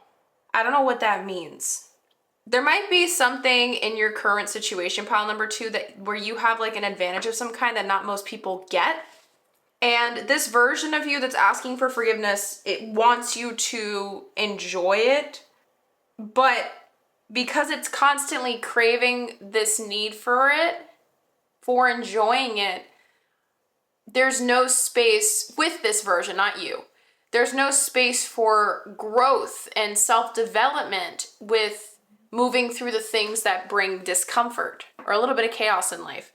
And they're always looking for ways to aid in your exploration of some kind. And that's why they are trying to make you a little bit more lighthearted, this version of you that's asking for forgiveness, because it does, like if you guys were able to work together, there is beauty here in this version of you helping you enjoy the moment as you move through your journey. And so there's no like obsessing over the destination or outcome, but instead like you can live more in the present. And they are selfish in the sense that they are trying to seriously protect your peace. And it's very hard for them to do that because you're not in good terms with this version of you right now. I don't know why you're so upset or disappointed in them. Maybe this version of you made you like not think much about a certain situation and it like affected someone. And now it's like you're the most considerate person in the world and you have a lot of anxiety about doing things on your own because it's like you're not sure how it's gonna, you're constantly unsure how it's gonna affect somebody and you're always like picturing different scenarios in your head on how things can turn out. Maybe you're like a heavy people pleaser because of what happened in the past with this version of you when you did let it out. What's under this? Visionary. Yeah, they like try to see the bright side. The cup half full rather than half empty. But then what happens is that if there needs to be play and there needs to be work, or there needs to be a nice balance in life. And it feels like this side of you is just all about like the play and finding a way to make things more lighthearted to protect your peace. Okay, let me get the clarifier for the 5 of Swords, which is the Emperor. Okay. Yeah, see, like they try to take control of those situations, and then clarifying the 10 of Swords is the Strength card. Yeah. This version of you thinks resilience is like when you can, like wipe the dirt off your legs after a really big fall. And that's metaphorically speaking. So in life, if you feel like you got trampled on, you hit a rock bottom, this version of you, they identify resilience and strength as like being able to like keep going no matter what stops you. But I think they have overemphasized the need for fun and loosening your grip because there was so much, I don't know if that's like a coping mechanism inside you, pile number 2. Like, there is some sort of coping mechanism here that this version is responsible for that you do in your day-to-day life, pile number 2. But you don't like the coping mechanism. There's something about this coping mechanism that does benefit you, but at the same time, why is this upside down? The Devil and the 9 of Swords. Yeah, but at the same time, it holds you back from being able to get more answers and further integrate what just happened because you're so focused on trying to make yourself feel better. Does that make sense? Like, it doesn't sting and sit. The sting doesn't sit with you and marinate, and then you get more clarity and downloads from that moment. Instead, the sting happens, and then this version of you does everything it can to try to like protect you from feeling worse. And this version of you is the version that tries to help you kind of get out of that immediately, but it does it in some ways that aren't necessarily the healthiest to make you feel better. And so whatever that you associate with what I just said, like this is what this version of you is, that's asking for forgiveness. So let us now take a look and see like why you have been carrying this for so long. I am very, very curious. So let's use my other decks over here, and we're gonna get the tarot out of the way. I hope you guys are taking notes. And we're gonna put my the Hermit Significator card back in the deck as well. Let's reset the energy. And we're gonna move the back of the deck energies out of the little spot so we can... This version of you feeds into a habit, an addictive tendency, something that you latch onto to make yourself feel better about something when things don't work out a certain way. But it like feels good in the moment is what I'm hearing, but it doesn't help you move through the root source of it, what caused it in the first place. And okay. Reset, reset, reset. Okay. We're gonna do this after I get all the other decks out. So my keywords cards, what's the vibe deck, and my past life deck. Okay. Why has pile number 2 been carrying these feelings towards this version of them for so long? Why has pile number 2 been carrying these feelings towards this version of themselves for so long? Interesting. Okay. Back of the deck. Okay, I always forget. Well, the way I use this deck is I only look at the words that are facing up, like towards me. Caretaker. Because you do feel like you have to take care of them and you're not able to fully, legitimacy, yeah. You're not able to like fully, I guess, embody the version of you that you want to embody when hard moments come because of this version of you. Like you feel like this version of you holds you back. And I do like that we had a blank past life card landed directly in the middle. I feel like that's a reminder from Source that there is a slight disconnect on how you're viewing this version of you. Like there is a benefit to this version of you that's asking for forgiveness that you're not seeing quite yet. And it's still not fully clear. So this reading can definitely aid you in more clarity on why it's worth forgiving them. Because you are ready to forgive them. Like we already know this. That's what led you to clicking onto this video. Okay, so we'll look at this after. We're gonna keep shuffling here. But it did land on the tarot, so. Why has pile number 2 been carrying the feelings towards this version of themselves for so long? Why has pile number 2 been carrying these feelings towards this version of themselves for so long? Why has pile number 2 been carrying these feelings towards this version of themselves for so long? Okay.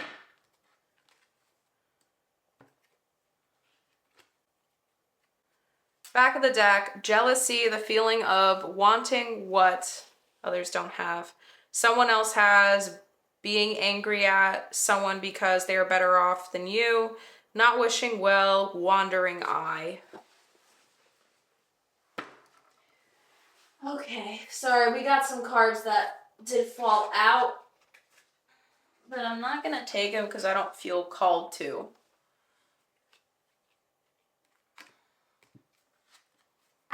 Okay.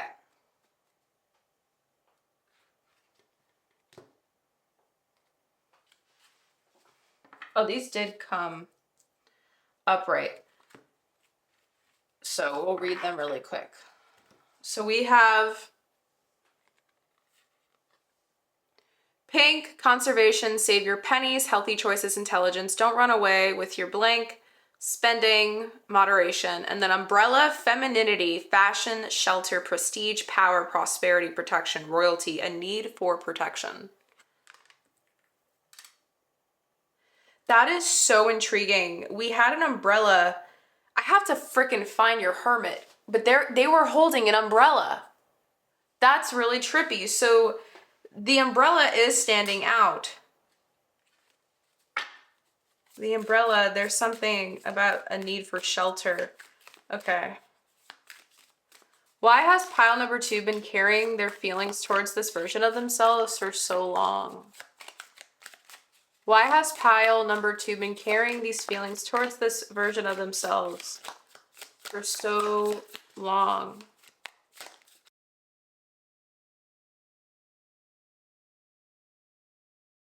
Okay. Back of the deck is stagnant, stuck, dead end, and frozen. Oh. I think I get it. Okay, so we actually got 1, 2, 3, 4, 5.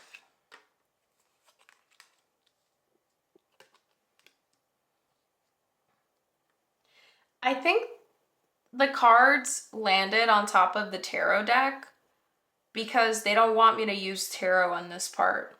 So I'm gonna go with it. I do feel like I'm gonna just go with what source is asking me to do and what my gut's telling me.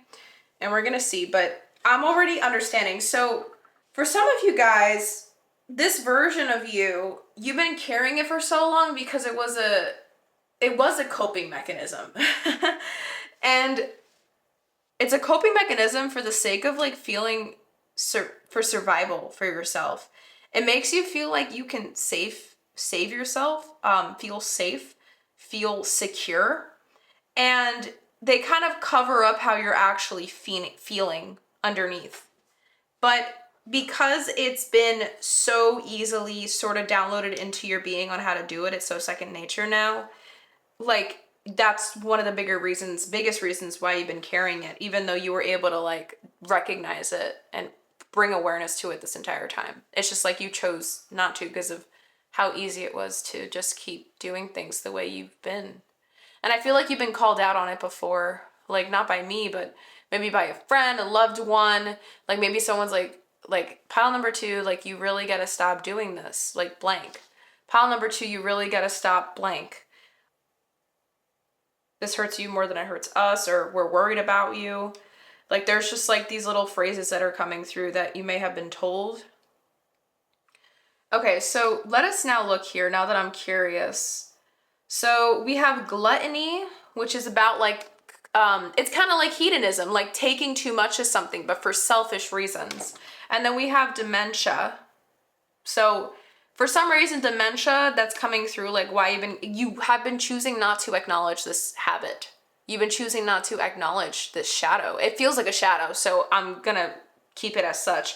And then we have trauma as disaster. So, and then faith, magic-based, love, non-possessive. Yes, femme fatale, like, maybe you sleep around because it's a coping mechanism. Maybe you have trouble settling. Maybe you have trouble in commitment. There's commitment issues. Maybe you're part of like the one night stand click. I don't know. I forgot. I can't think right now, guys. I'm sorry. If you can't tell, I'm not really into that life. But I respect anyone that's in it. Sometimes it is helpful, but from what I'm hearing here, it does seem like every time life gets hard, you use this version of you as a crutch to keep pushing forward, but it's a fake pushing forward. It's not actually getting you anywhere. And this is supposed to come from a place of love, okay? So everything, the way I'm saying it, I know is blunt, but just know that in my heart and soul, like I share these readings from a place of so much freaking unconditional love for all you guys. And because my biggest intention that to take away from these readings is to help you heal and become the most healed, empowered versions of yourselves, okay? So please just remember, like, don't take anything I'm saying personally. This is exactly what I'm seeing in the cards, okay, my loves? But let me continue. we do have the word scapegoat that has been peeking out of here the entire time. And then we also have the word bully and tormentor, but those weren't out as much as scapegoat.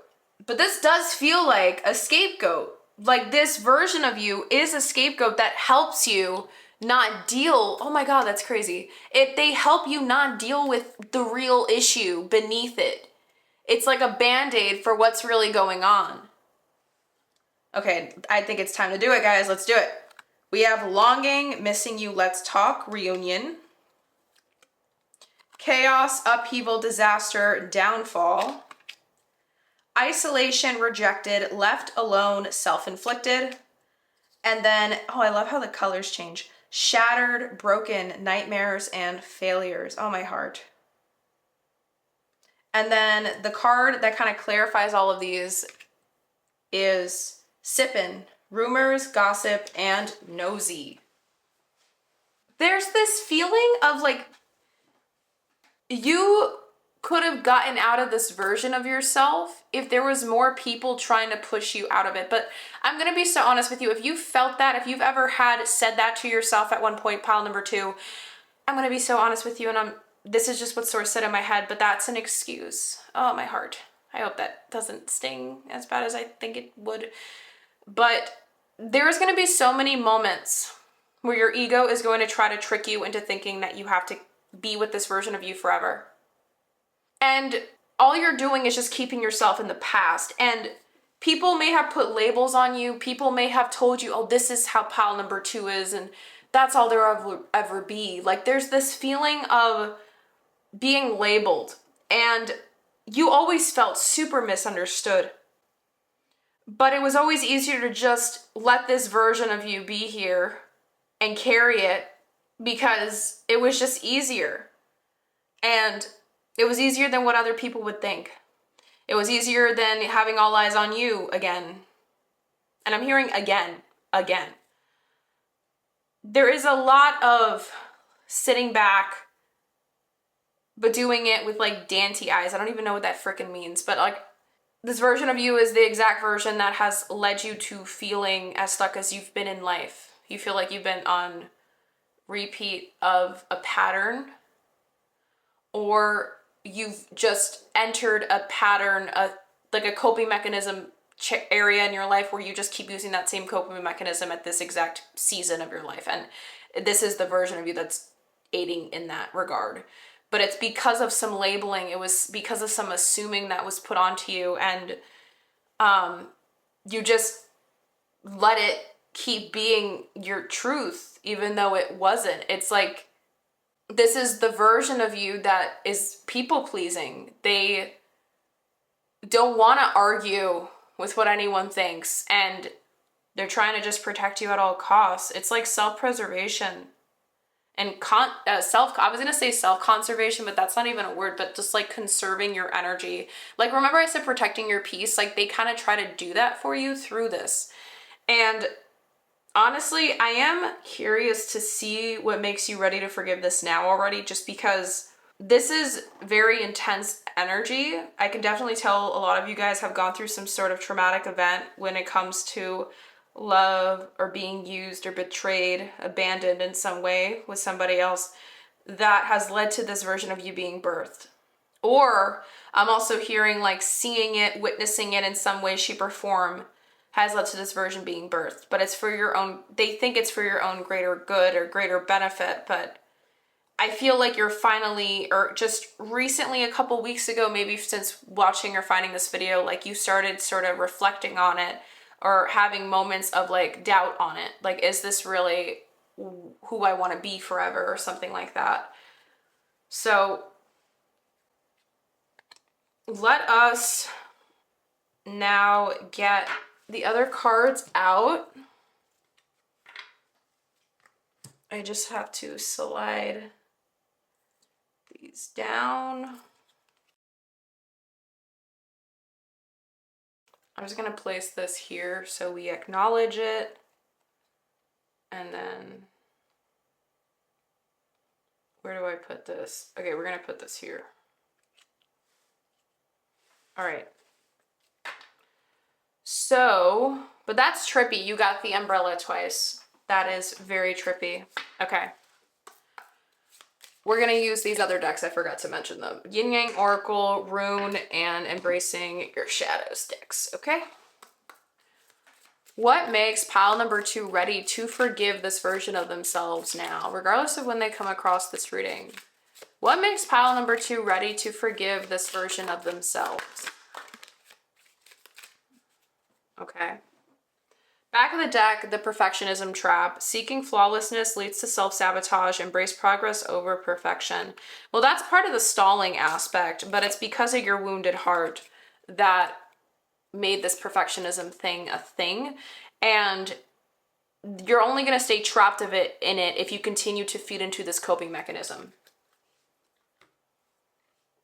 But this did come up upright, so it wants to be seen now. And it says, your inner critic. Challenge the voice of self-doubt. It is often shaped by past conditioning, not truth. Exactly, my love. And this version of you that's asking for your forgiveness is finally acknowledging where they went wrong. They kept trying to focus on what everyone else was thinking or assuming about them, and they were trying to fulfill that legacy that others were shaping for them. When you have the pen all along, my love. What makes pile number 2 ready to forgive this version of themselves, regardless of when they come across this reading? What makes pile number 2 ready to forgive this version of themselves? Okay. So the back of the deck is rebirth and winter. Exactly. It feels like a lot of you guys have had some time to like sit and like reflect. And that's why I think that came up earlier, like reflection. You were like getting time to like reflect on this.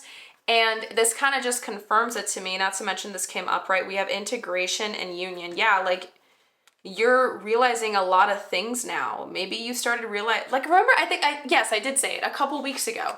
That's coming through very strongly. Like this is your chance to start turning a new leaf for yourself. And that's the beauty here, because with union and then longing, missing you, let's talk reunion for why you've been carrying this. You've been disconnected from your truth for so long. But what makes you ready to forgive this now is you're ready to start remarrying yourself, falling back in love with yourself, putting you first this time, pile number 2, and doing it in a way where you're not being taken for granted. What makes pile number 2 ready to forgive this version of themselves, regardless of when they come across this video? What makes pile number 2 ready to forgive this version of themselves now? Okay. Back of the deck is the Issa rune. A challenge or frustration, psychological blocks to thought or activity, including grievances. Yeah. So like I said, the perfectionism trap. We have rebirth, winter. There is a dark night of the soul that you are currently going through as you are watching this, pile number 2. A dark night of the soul is when you are going through something of like a spiritual awakening of some kind, but it comes shortly after the awakening already occurs. It's when you start having a recollection of all the memories you've stored deep, deep down inside your soul, and they start coming back up, and they hit you and they bite you in the booty really, really hard, and it really, really sucks, and it's not fun. It's very dark. If anyone can resonate with what I am saying right now, I do highly recommend after you finish your reading to check out my video that is titled How to Turn a Crisis into a Spiritual Awakening, or How to Turn Something into an Awakening. Please look into it. I dive into dark nights of the soul and I give you like step-by-step guidance on that. And I really think it can benefit you greatly if what I just said did resonate with you. Okay, my love? Because it does feel like you're being, I don't know if you're going through like winter time. Well, I am recording this during December, but what I mean specifically is like, this is a timeless reading. So I don't know where you are in the world, but you might be in a situation where you're like home lockdown, bedridden, stuck at home, like have to just be by yourself for longer periods of time than you'd like. Like it's something that's out of, like it's an unusual length of time where you're being more isolated or something. And like, that's why I was gonna say winter, but you know, there's something about a more lengthier, this is an unusual length of time where you have more of an opportunity to start reflecting, or maybe someone said something that like hit home and now you're sitting with yourself more than you usually do, but it's more than usual, like it's out of the norm. And it's helping you awaken to, like, this process. It sucks, but it's like giving you an opportunity to reawaken to what self-worth meant to you this entire time. Like, did you actually have a healthy sense of self-worth, or did you lack it and you thought you did, but it was just being built off of lies by this coping mechanism that was being done onto you because you knew that it didn't benefit you, but you just kept doing it because it was easier. And that's okay, love. Like, that happens to everybody. It's like, I'll give you an example for me, and this is a very vulnerable one, but I want to share because this does feel very emotionally intense for you guys. You know, I did have a bulimic and exercise addiction, a fat burning pill, stimulant, laxative, anything you can think of, exercise addiction for like 8 years. And that was something that was a big part of my healing journey for myself. It was easier to stay in that cycle than to break out of it. Because that's all I knew. That's all I knew that I developed as a coping mechanism for the unsafety and lack of safety that I felt and had within the home environment I was living in. It was easier to keep feeding the illusion than to look at the truth, is what I'm trying to say. And it feels like you guys were kind of going through that with this. And now you're having an opportunity of reckoning, of awakening, of an opportunity for this to kind of look you in the eyes. And it's hard, it hurts, it's very uncomfortable. And I just want to honor you guys very strongly, because what makes you ready to forgive this now, them now, is, I feel like, a reckoning that source is not letting you walk away from this time. I felt called to flip this over. So we do have the Tiwaz rune. Honor, justice, leadership and authority, analysis, rationality, knowing where one's true strengths lie, willingness to self-sacrifice. Honor and justice, leadership. Yeah. I'm gonna just get some final little clarifiers with the tarot in case I'm missing anything else here. What makes pile number 2 ready to forgive this version of themselves now? Okay, so we did get just 2 cards exactly. Back of the deck is Empress. Empress again with the Devil.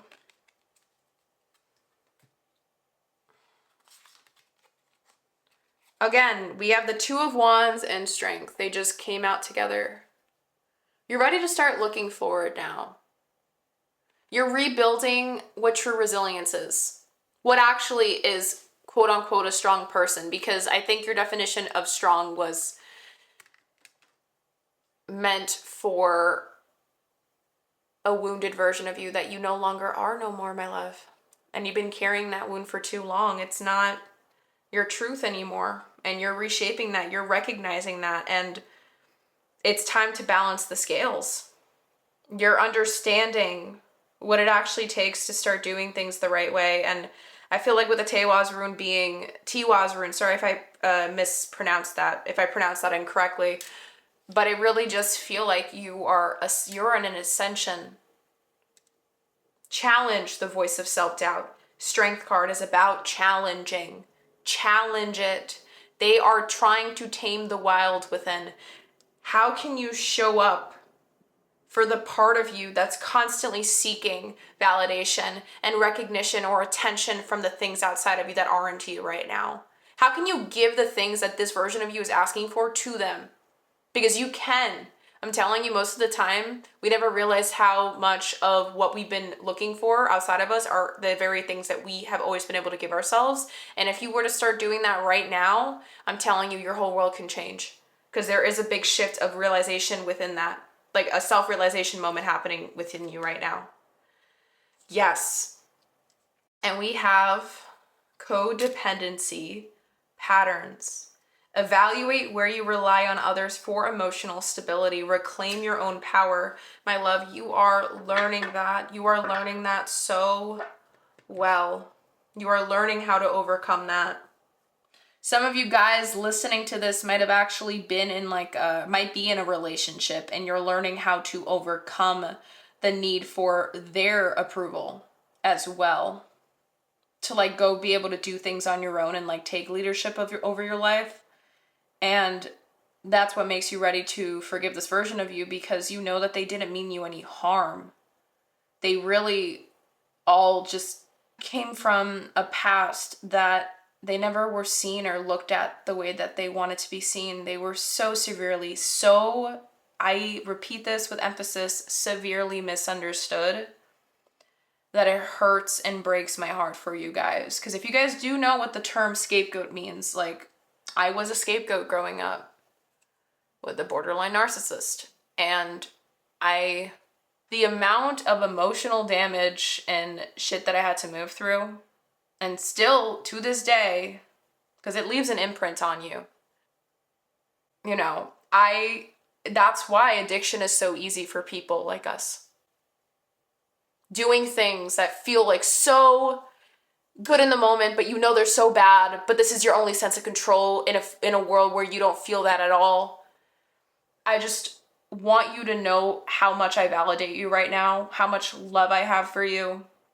You're not alone in this. If you feel called to comment down below your story, please feel free to. This is a supportive space. I am trying to build a community of like-minded individuals here that want to grow and heal just as much as you, if you're listening to this still up until this point. I send you so much unconditional love.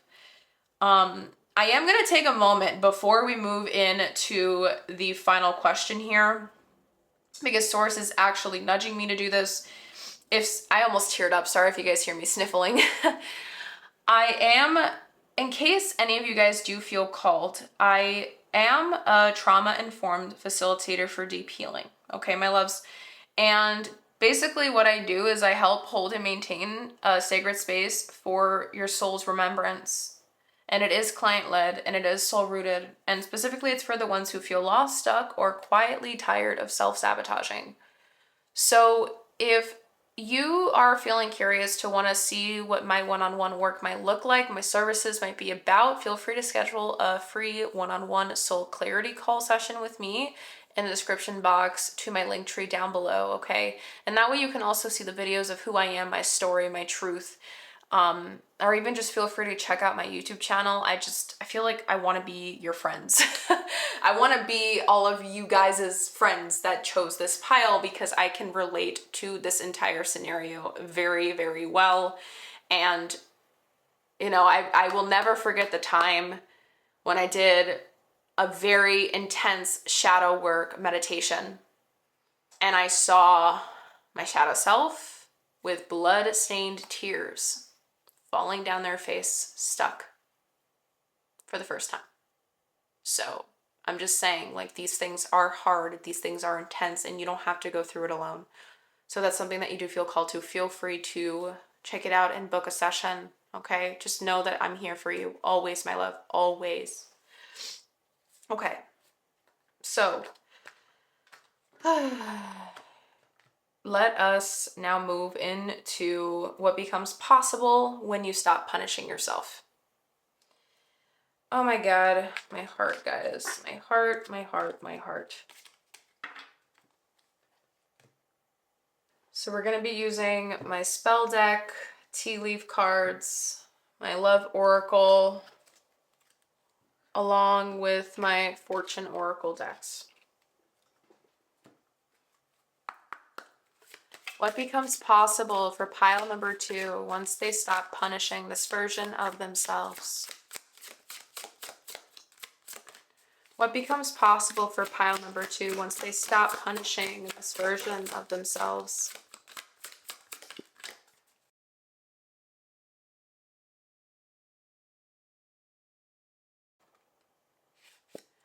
I did feel called to pull out another one. Back of the deck is Owl, with 23 adding to 5. There are spiritual messages and great wisdom to be found during this period of transition. Exactly. You are in a moment of deep soul excavation right now, regardless of when you're watching this. And I feel like that is confirmation that you are gaining all the wisdom you need in this very moment. So the card that did land upright is marriage. You are attracting emotional fulfillment and unconditional love. It really does feel like this is a marriage to this union of this version of you with you, a union with your true self, because we have that theme here, but this can also be about love life. So, take plug this into your situation that resonates most for you at this time, okay? And we're gonna keep shuffling. What becomes possible for pile number 2 once they stop punishing this version of themselves?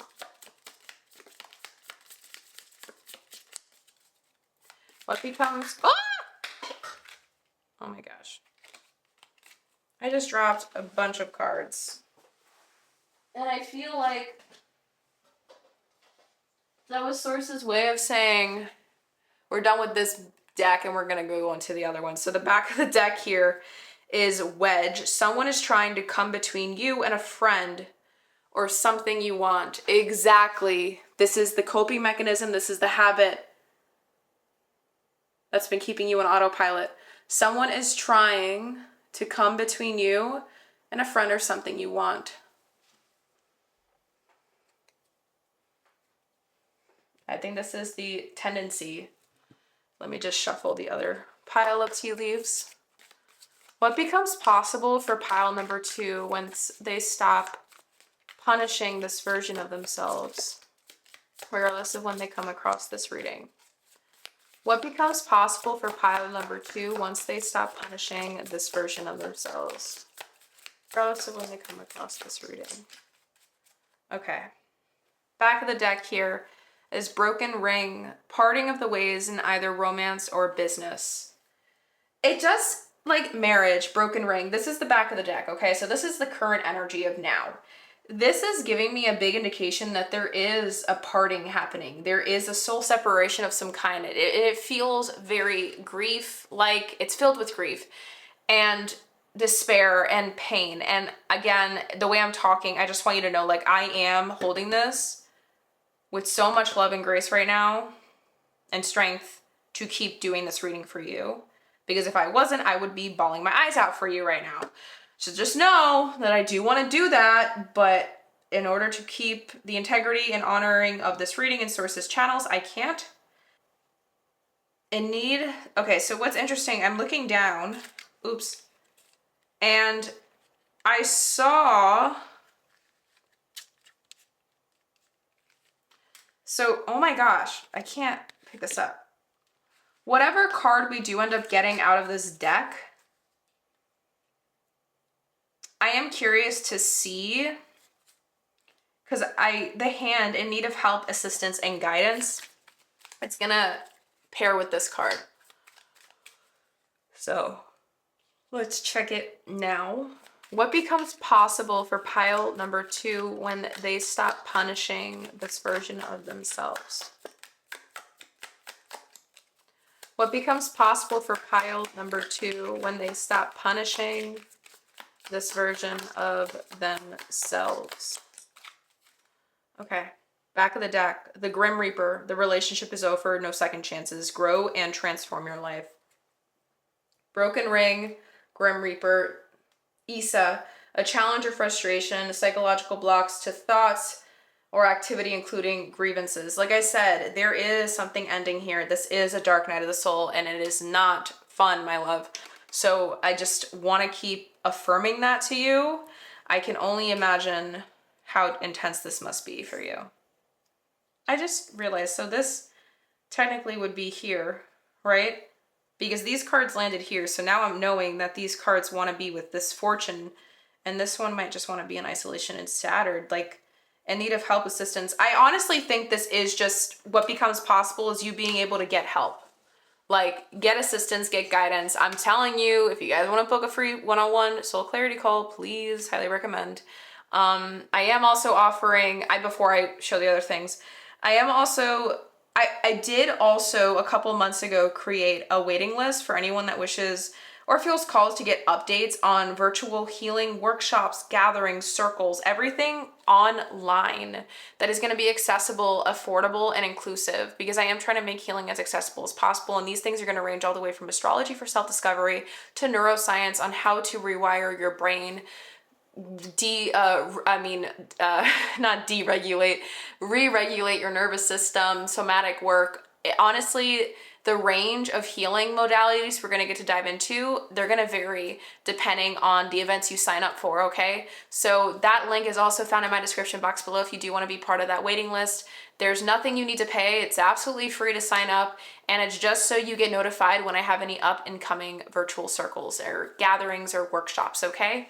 And some of them are going to be educational, some of them are going to be interactive and diverse. So I really do highly recommend, if you want to have a support system, if you're looking for community, if you're looking for love, unconditional love and full acceptance of your journey right now, because the people that sign up for these steps aren't here to judge at all, my love. And it really does feel like you could use some support, okay? So don't feel like it's wrong to desire this.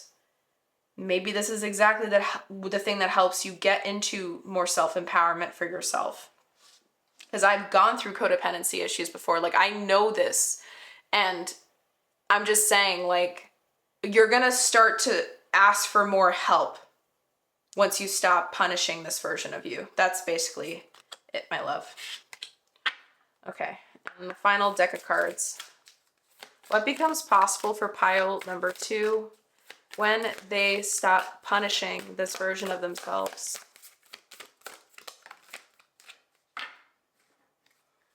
Okay, back of the deck, passion, rise up high, and inflame my purpose and reach the sky. You're figuring that out right now. Okay, so this did land on the tea leaf. Some of you might also be going through a breakup and the person like cheated on you, and you're learning now through this period of your life, this version of you, they were trying to like keep you from getting affected too much by it. Now you're finally grieving through it, and that's why this part of this dark night stuff is so intense. But again, might not resonate with everybody. Okay, so let's look at these 2 pairings because I'm very curious. So we have imagination, number 5 did come out again. Imagination now sets me free. Divine ones, I send my thanks to thee. And then camel, persevere and you will overcome problems. You're going to have an ability to start seeing things from a different perspective that's going to help you. Like, what becomes possible when you stop punishing this version of you, my love? Pile number 2, like I just said, you're going to be able to start seeing things from a perspective of consistency. Slow and steady is what wins the race, and stop trying to make everything be so perfect and go cold turkey on things. So it's like, that is impossible. I'm just telling you, like, it is not. Make it something that is worth it, that you can be proud of later. Don't do things so fast, like with an extremist mindset, where you don't even have time to breathe in between the steps you take forward. And each step you take is worthy of celebrating. That's very important here. I want you to remember that, because you're going to make a lot of steps, but the steps that you take your time with, that's what's going to become possible. The things that you can actually sit in and like enjoy the milestone. Because I feel like you would just do it, like rip the Band-Aid off, but then ripping the Band-Aid off was too intense in the past, and now you're doing it slow and correct in a way where there's no such thing as correct, right, or wrong. All that's an illusion, but you're going to move at your soul's pacing of things, and it's not going to feel too overwhelming. So we have love call. Someone expresses love, a message of love, thinking of you and letting you know. And then we also have acts, breakup, separation, stop the pattern, silent treatment, abandonment. And that landed on top of this fortune card. So let's see. Abundance. Lucky times are ahead of you, along with good news, success, and prosperity. I'm hearing booty calls. I don't even know what that means, but because I don't do love readings here, all my readings are about self-growth and deep healing and shadow work.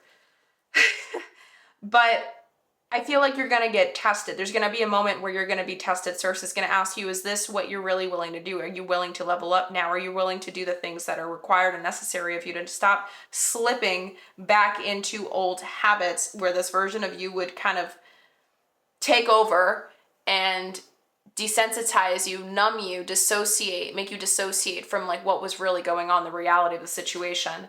And so, you know, you're going to have a big opportunity to prove to yourself that you got your own back. And then we also had pale, time to get out of a situation, and that landed on your inner critic, and moon, changes in your life. Yeah, because that's what's shifting. Exactly.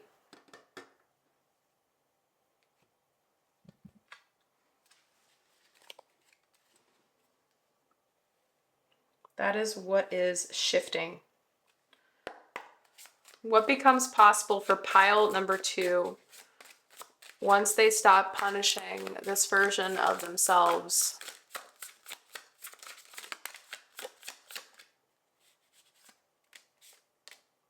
Okay, I think I got 7 cards. The back of the deck is the Death card again.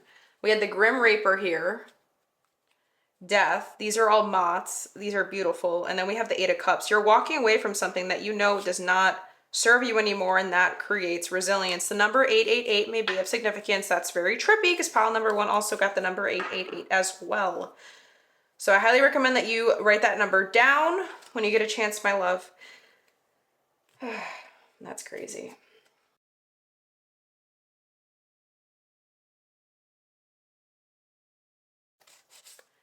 Okay, this wants to be a significator energy. So what becomes possible for pile number 2 when they stop punishing this version of themselves? First up, we have the King of Coins.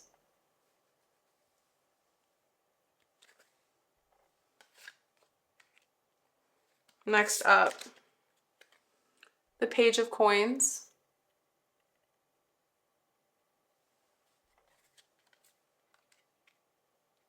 Thirdly, the 7 of Coins. There's a lot of pentacle energy.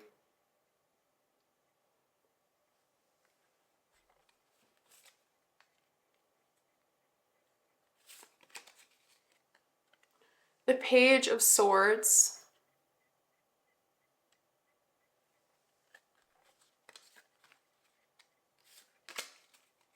The King of Swords. This is so intriguing to me. And this wants to go underneath here. The 9 of Wands. Yes, my love. Oh, my heart. Okay. Do you not notice the earth and the air element that has been constantly battling like crazy? Because I know Mercury is ruled by Gemini, but Mercury is also ruled by Virgo. Virgo is an earth sign. Mercury is an air sign-like thing, okay? Air signs, they enjoy being in Mercury, but as well, it really depends. The earth signs, it's weird. Virgo is like the air sign of the earth signs. Does that make sense? But if they can go into a healed state, there's so much possibility with Mercury in Virgo placements. And the fact that you have this earth and air sign quality that kind of kept coming through, and it came through in my head, I just didn't say anything earlier. We have the King of Coins and the Page of Pentacles. So King of Pentacles, Page of Pentacles, and then in between them, the 7 of Pentacles with the 9 of Wands. And then after, we have the Page of Swords with the King of Swords. There's 2 kings. A king begins, a king ends. What becomes possible is your ability to start marrying what you desire or what you're thinking into your reality, or like the intentions that you set, that you truly want to set, that are heart-centered with your truth. You're going to be able to plant them into your reality and consistently persevere through moments that you didn't think you were capable of in the past, because you're going to start learning how to count on yourself. You're going to start learning what becomes possible when you stop punishing this version of you. My beautiful pile number 2 is your ability to start showing up for you in ways that you've never ever thought you would ever be able to before this happened.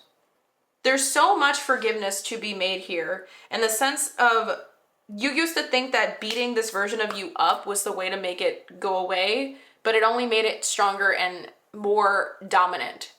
You have to love it. You have to give it the love that it's been longing and trying to get from everything else around it. And through doing that, you create a new possibility of being able to lead your life, become the leader you've always were destined to be for yourself, and create the opportunity for growth in a way that's actually going to be tangible, because this is a real opportunity that's going to change your physical life and also change your mindset at the same time. But it's going to take baby steps with the Seven of Pentacles here, and being able to persevere through it. And that did come out a couple of different ways with these cards. Now, the significator energy that's influencing this entire little spread over here is the Tower. Exactly. This is, again, very strong confirmation. This is a dark night of the soul moment. Wherever you're watching this, whenever you are, my beautiful pile number 2, I feel like you are going through a dark night of the soul, or you're about to begin one with this reading. The Tower is just very strong confirmation of that. And Tower-like moments aren't fun. It feels like maybe you recently went through one that led to some sort of self-reflection period for yourself, and now you're realizing all these different things. Let what needs to collapse, so the things that stay are worth staying. Like, the things that stand after the collapse were always meant to be there, but the things that fall off of the tower, they were never meant to be there. They don't need to be there anymore. They outserved their purpose, and now it's time to go continue building, rebuild. I want to move into the final little thing here to finish up your reading, my beautiful pile number 2, which is final messages from source. And I do believe that doing this is going to aid you in being able to have some more further clarity and insight before you end this reading. Maybe it'll give you some prompts for self-reflection, but we're going to be using or pulling out a card from my Mystical Shaman deck, and we're going to be reading from the booklet the meaning of the card, whether it lands in upright or reversed position, okay? So let us get my deck, and we're going to do it together. So what is... the cards fell. I'm just gonna let everything be a mess. I'm so sorry if that stresses you out, but that is how it's gonna be, okay? I'm just gonna do this because I don't want to deal with the hecticness. Okay. I dropped a card here, so I'm just gonna grab it and I'm gonna reshuffle. I'm gonna start over. So, what is the final message for pile number 2? What is the final message for pile number 2?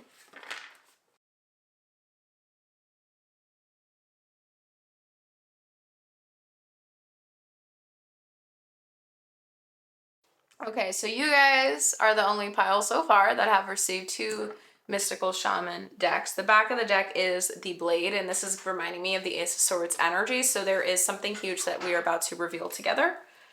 I feel like that is big confirmation of that. Sorry if this is stressful. Pretend it's not there, okay? So we have... I never just move things up like that, but I was just getting annoyed.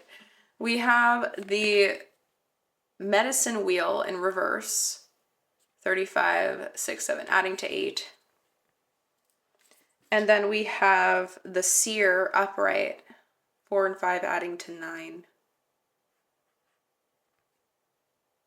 Okay, so we are going to read the medicines for both of these cards. And we're going to start with the Medicine Wheel. So number 35. Oops, okay. So the medicine. 8, 7, and 1. You must not postpone your healing journey any longer. It can be difficult to start, but you must find the inner strength to step into the medicine wheel, or you may lose your opportunity. There are many ways and many paths. Choose the one you resonate most with. Once you have found it, the only mistake you can make is not to follow it. Go boldly. This is your beginning. This is your beginning, my love. Oh, that made me want to tear up. Please pause this, take a screenshot, write this down. I want you to write this down. And I want you to write this down with any writing utensil and paper you have. Not type it, write it down because it accesses different parts of your brain. I want you to write it in I terms. So I must not postpone my healing journey any longer. It can be difficult to start, but I will find the inner strength to step into the medicine wheel, or I will lose my opportunity. There are many ways and many paths. I will choose the one I resonate most with. Okay, I want you to write out sentences in this little thing on your own in I's form, my, me, mine, that will help you at this moment to sort of make a promise to yourself moving forward, okay? I really feel like this is going to help you so much because the first step is recognizing it, identifying it, knowing that it is there and that it's something you can work on.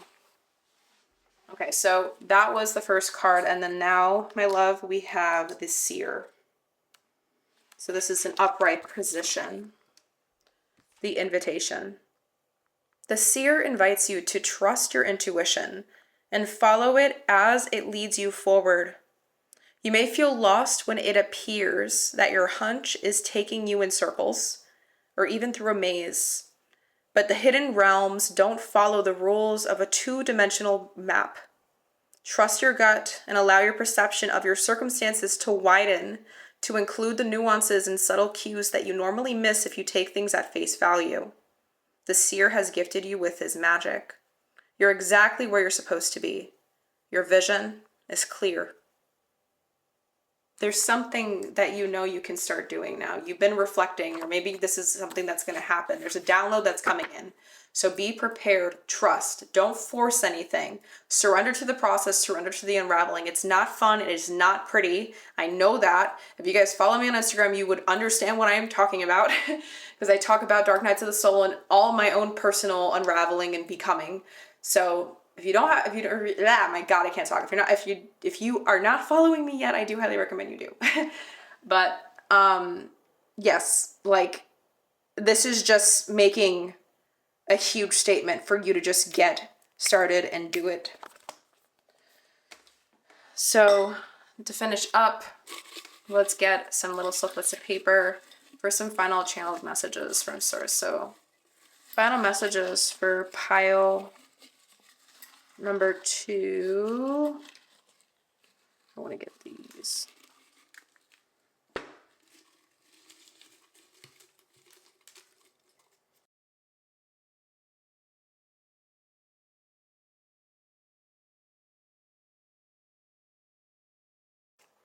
Okay. So we have 1, 2, 3, 4, 5, 6, and 7, and 8. Okay. So we're going to just lay them out.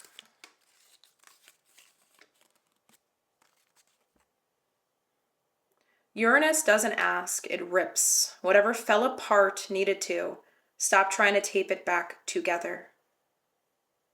Uranus is the planet of destruction, upheaval. It is literally tower energy.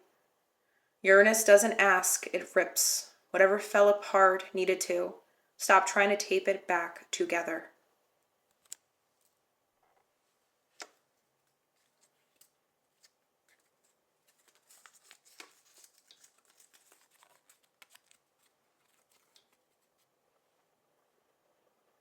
This isn't the universe testing you. It's giving you a chance to stop repeating yourself. Recognize the loop. Choose the exit. This isn't the universe testing you. It's giving you a chance to stop repeating yourself. Recognize the loop. Choose the exit.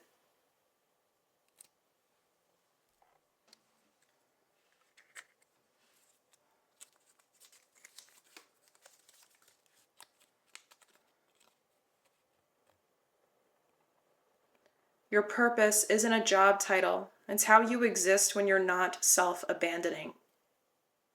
Your purpose isn't a job title. It's how you exist when you're not self-abandoning.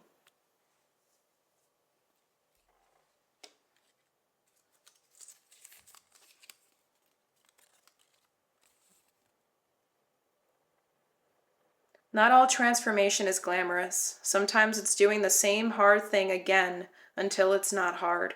Exactly. You guys are the first pile that has ever received this siplet of paper. And I've used this jar for many of my readings, for many months, and you guys are the very first pile that has ever received this snippet of paper. Not all transformation is glamorous. Sometimes it's doing the same hard thing again until it's not hard. Oh my God, I'm gonna cry because I know this feeling so hard. It is so hard to break out of it. I just want to heavily validate it for you guys. But you got this reading for a reason. You're here for a reason, and I'm so flipping proud of you if you're still here.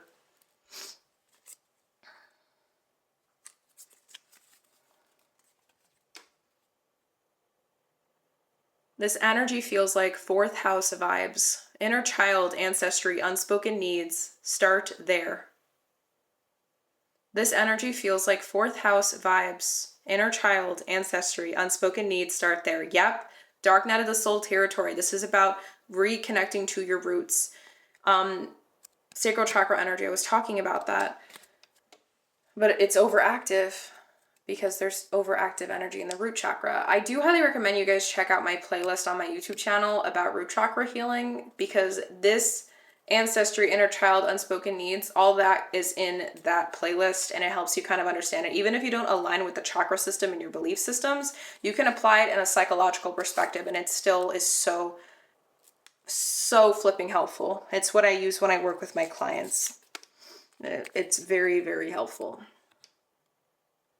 You are doing enough. You just don't recognize it without external validation. Exactly. Give it to yourself. You are doing enough. You just don't recognize it without external validation.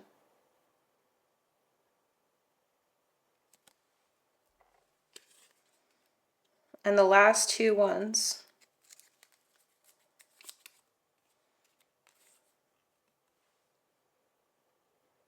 If this feels unexplainable, it's Neptune territory. Don't try to name it. Just notice what part of you wants to escape. That's the version. If this feels unexplainable, it is Neptune territory. Don't try to name it. Just notice what part of you wants to escape. If you don't know what Neptune means, it's the planet of illusion, confusion, martyrdom, rose-tinted glasses, fantasy. And lastly, this is midheaven tension. You want purpose, but you're still trying to be liked. They don't coexist. This is midheaven tension. You want purpose, but you're still trying to be liked. They don't coexist. I highly recommend you guys look into what midheaven means. If you do not know what that is an astrological term for purpose, reputation, career, like what you're meant to do, life purpose, energy stuff. But not everyone's supposed to like you, you know? And that was the issue with the Mercury and Libra energy. Like, there was a need to always be like, Libras fear confrontation. They have trouble with it because they're always thinking about both sides of a perspective. And it feels like you're learning that not everyone might accept this, or who's part of the situation won't, but you know that this is for your own greater good and your greater benefit. And that's what matters at the end of the day. So my beloved pal number 2, it was such a flipping honor to have done this reading for you today. From the bottom of my heart, I thank you for showing up for yourself, because that's what matters. If you stayed here till the end of this reading, that was you doing this for you right now. That was the first step toward healing. So I'm so proud of you. I send you so much unconditional love. Hit the subscribe button if you want to join this community. I'm trying to build on this YouTube channel, And if you can also engage in any way, shape, or form, whether it's a comment, a like, a dislike, if you didn't resonate, or anything in between, doing engagement and interacting with this video of any kind really helps support me, helps support my channel and what I'm trying to build, and honor my mission, which is really to help make this world a better place, one healed person at a time, because it is healed people that help heal this world, and I can't do that by not reaching enough. So please do what you can to interact with this video. It really does benefit me, okay? I send you guys so much unconditional love. I really, really hope that you got everything you needed at this moment, and hopefully I will see you in my other readings to come. Bye. Hello, hello, hello, my beautiful, beautiful souls, and specifically pile number 3. If this is the card that aided you in selecting this pile, this beautiful Hermit card from my Heaven and Earth Tarot deck, then you already know that this reading is for you in reference to the version of yourself that you are finally ready to forgive. Now, I do have a confession to make. Yesterday, I did actually film your pile in your reading, and I was literally about to finish it, close it. It was an hour and 20 minutes long, and my camera very randomly, out of nowhere, just turned pitch black, the screen, and I kept trying to turn it on and off, and it just glitched out, and I had to switch out batteries, whenever I knew my battery was going to die soon. It was blinking red, but I knew I was finishing up the reading, so I knew it could last. And whenever my batteries normally die, it'll pop up a message on my screen, and it'll make like a click sound, and it'll say like the shutter can't work because the battery, it's disabling it because it's on low battery. So that didn't happen yesterday. It literally went pitch black, no warning, no message whatsoever, guys. I'm like, a part of me is paranoid that maybe my camera's starting to break on me. I don't know. And another part of me is like, this is divinely led. This is the first time this has ever happened to me since I started my YouTube channel and offering pick a card readings. I never thought that this would happen, because I know what my camera would do. If it shuts off, it saves the footage that I film, and it didn't save a thing.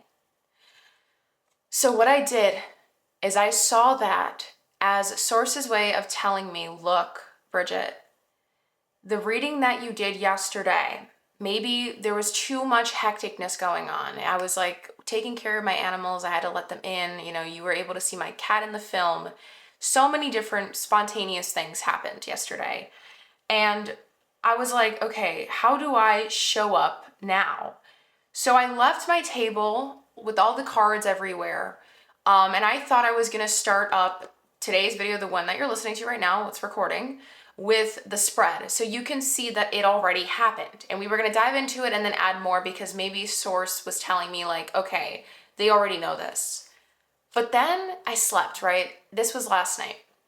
I slept, I reflected, I took a shower. I had a really slow, self-care oriented morning today because I felt like my body was really asking for some grounding.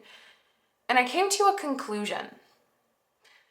What was happening yesterday, and the reason why Source didn't want this to be a saved video and didn't even want it uploaded, like I said, this has never in my entire life happened to me. I'm saying entire life, but since I started recording videos and my YouTube channel started up, I've never had this happen to me before. So it could have been a faulty battery or Source's way of saying, look, that was the things I had to hear, not you. That's what I came to as a conclusion in my morning shower today. I felt like I do currently feel like, as you're listening to this, that I am personally going through a lot of shadow work and shadow healing. And Source knew that I wouldn't give myself the time of day to do it as depth and detailed reading like that, the way I do for you guys in these pick-a-cards. So Source kind of tricked me a little bit and was like, okay, this is how we're going to get Bridget to look at this version of themselves that is asking for forgiveness, and it's time to move forward. And it clicked for me. So what we're going to do, obviously, is we're going to start over. We're going to have a clean slate. And I'm going to keep in mind any things, bits of information, bits and pieces of information that did show up in the first recording of this reading. If it comes in, it comes in, okay? And I'll know what was for you. But I am not going to force myself to show up on here and tell you guys this is what happened, because that is unfair to you. You guys deserve to be part of the whole process here. And again, this could have very much been a message for me. And that's why the camera did the whole glitch. Because like I said, that is never in my entire, since beginning my channel has happened to me. So what we're going to be doing, my loves, we're going to be obviously doing this reading. We're going to be diving into it in a couple different ways. Hopefully you guys already did listen to the intro part of this video, because I do dive into the overview on how I'm organizing everything, because I didn't want to have to repeat it 1,000 times. With that, I really hope you guys are taking notes, so you have something to take notes with, because these readings tend to be very lengthy. But for you guys, and the fact that you guys were the special pile of my existence on my channel for this to ever happen, a faulty shutdown where all the recording is just not there anymore. I heard second chances when I was resetting all the decks here to record for you guys today. I heard second chances for you guys. I do not know what that means. It feels like there is a very huge and intense layer of seriousness here when it comes to maybe the version of the self, yourself, pile number 3, that you're ready to forgive. Like whenever that version of you comes into mind, it has a serious layer to it. Maybe this version of you is responsible for something very big and grand that happened in your life in the past or thus far. But right off the bat, like looking at this Hermit card, there is depth, there is introspection. And, you know, the typical hermit in tarot, the traditional tarot imagery, they are looking down. And normally they would be looking down at a city, but for this, not a city, but like a village or something, like they are the wise one basically. But they're distanced. For you guys, I feel like the mountains with the snow, there is some sort of dark night of the soul, shadow work. This is shadow work related. This is shadow self related. It feels like the version of you that is going to be asking for your forgiveness today has a lot to do with the shadow side of you in general. Pile number 3. Maybe when you are watching this, it is cold wherever you are. It is a timeless reading, okay, so keep that in mind. Yes, this is a video that technically is being uploaded in December, but you know, regardless of when you watch it, it feels like either, like I said, the weather could be a thing, or just you might be in a time in your life where you are having more moments, whether you want to have them or not, moments of isolation, moments of more solitude, or moments of more like less drama. I don't know why I put that in quotes, but just like less noise. Does that make sense? More time and opportunity to think and sit with your thoughts, and just a lot of uncomfortable things that I feel like for you guys, specifically with your energy, it might even make you cringe. I don't know, I'm hearing it gives you the ick. So we're gonna dive into this. I'm gonna just slide your card to the side over here. We are gonna be using tarot in all the questions for today's reading. And I did already select the channeled messages from source for you. I wasn't planning on doing it this way. I did it for all the other piles at the very end. But as I was resetting the energies of the slipless of paper I pour out the jar, it felt like I'm just letting source guide me as organically as possible today for you guys to get everything you need from this reading, okay? So I did have structure. I did have an idea on how to do this. I'm releasing that completely for you guys, and we're just gonna go into it. So we do have what? 1, 2, 3, 4, 5, 6, 7. We have 7 sliplets of paper. I'm going to leave them up here. Source is telling me that I will know when to take out 1 sliplet of paper throughout the reading, okay? This doesn't feel like something that is going to be seen at the very end. It's something that gets plugged into the reading in itself, okay? So to begin, we're going to be looking at the version of you that's obviously asking for forgiveness as the first question. And we're going to be using the Citadel deck that I have, my Oracle of the Radiant Sun booklet, along with my archetype deck, okay? And with the Oracle of the Radiant Sun booklet, what we're going to be doing is just writing down a natal chart placement that comes through as I close my eyes and sort of intuitively flip through blindly through the pages and let Source kind of tell me when to stop. We're going to see which placement lands, and we're going to get to gather information that way too, okay? We'll do that at the end so we can just get all the cards together, and then we're going to dive into it all at once, okay, guys? This shadow, though, does have to do with a dream. It's I don't know what epitome means. I forgot. I'm having a brain fart moment, but it feels like this is the epitome. Okay, this sentence will most likely not make sense, guys. I'm sorry for any grammar police people, but it is the epitome of, what was the sentence that came through? It is the epitome, one of the epitome moments that is going to determine whether or not you are able to get to some sort of emotional fulfillment or feel like seen. Feel seen is what I'm hearing. Feel valued, feel heard, feel like acknowledged, seen. Like I'm just picturing someone who's like, oh my God, like they finally see me, like they finally notice me, they finally understand me. Whatever fits that blank, they finally blank. This shadow, this version of you that you're ready to forgive and is asking for forgiveness has a lot to do with that chapter in your life. Okay, so let's do this. I am aiming to get one card of each, but you know, Source always has tricks up their sleeves, so we're gonna just wing it and hold space for that, okay? What version of pile number 3 is asking for forgiveness, regardless of when they come across this video? What version of pile number 3 is asking for their forgiveness, regardless of when they come across this reading? Okay, this is facing downward, so we are going to keep shuffling. The back of the deck energy does want to come through though. So we do have mentor with the light attribute being passing on wisdom and refining a student's character. Shadow attributes, inability to allow the student to move on to the role of master, imparting false instruction.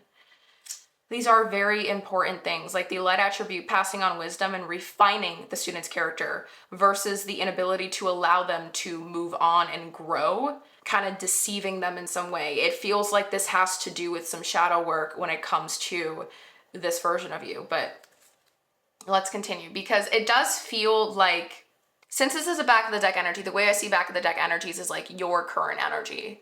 So another thing that is also coming through is you were informed on something, you're in this process, like when you're watching this pile 3, if it doesn't resonate, ignore what I'm saying. Take what resonates, leave what doesn't. But it feels as if some of you guys that did choose this pile currently, timeless reading, wherever you're at while listening to this, you are just recently heard some sort of information that you believe as of right now is aiding you on a growth journey, on a healing journey, on a self-development, personal growth journey of some kind. But there is another part of you, it's kind of small, that still has like doubt about how the information came up or whether it's actually accurate for you or aligned with your truth. Like I'm hearing sus, but I don't know why, if the sus is because of trust issues or if it's sus because it's sus. It doesn't feel like super suspicious. Like I don't feel like there's a snake here, but it does feel like, like I don't know. So we're gonna see because it feels like it's wavering energy right now. Okay.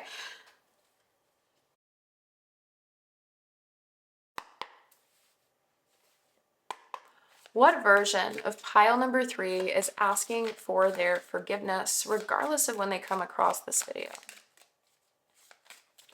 What version of pile number 3 is asking for their forgiveness, regardless of when they come across this video? Okay. Back of the deck energy is the forgotten, missed opportunities, fear of failure. What's here? The queen, determination, sacrifice. Something may have, like you've been on a journey with, didn't work out the way you had thought it would. I feel like some of you guys are already subscribers and have used my pick a cards before because this feels kind of familiar energetically, this reading already, how it's starting. But The forgotten. Remember I was like, finally, like they see me? This is like, that's interesting. It's kind of plugging into what I channeled earlier. I want to cut the deck. I don't know why. We're going to go with it. This one. The adventurer. Responsibility, expectations. This volcano, there is an eruption and there is a lot of pressure here. You're on a journey for certainty. This journey has to do with a dream, a wish fulfillment that you've always wanted for yourself. But for me, how I kept channeling it earlier, it just feels more to do with like being seen, valued, finally acknowledged, maybe accepted by like a group of people, or like feeling like you just belong now. But the way you had hoped it would work out isn't working, and you just don't know why it's not clicking the way it should. And this version of you is a big part of helping you unlock all of that. And this did come up, right? So we're gonna look, and it landed by the hermit here. So the pilgrim. Oh, and it's the light, the lamppost, right? Is that what it's, no, that's not what it's called. Lantern, right? The pilgrim. Opportunities and growth. It's full of opportunity when they're looking down the mountain like that. You feel like you have a lot of power. And this version of you is asking for forgiveness, has the ability to grant you something that you would not be capable of getting or attaining as a skill, maybe a mindset, a belief system, a narrative, something that is going to significantly age you. It's going to feel like a full throttle, a quantum leap of some kind once you befriend this version of you. I'm also hearing or let them go. So I feel like, again, everyone's situation is going to be very different and tailored to them. All right. This one's looking at me. I'm going to do it. Okay. Before I do this, because I was like going to start, but it's looking at me. Let's see what it says. Okay, I hope you guys can read this.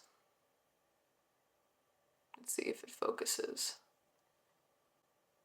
Nope. Oh, it did. Okay.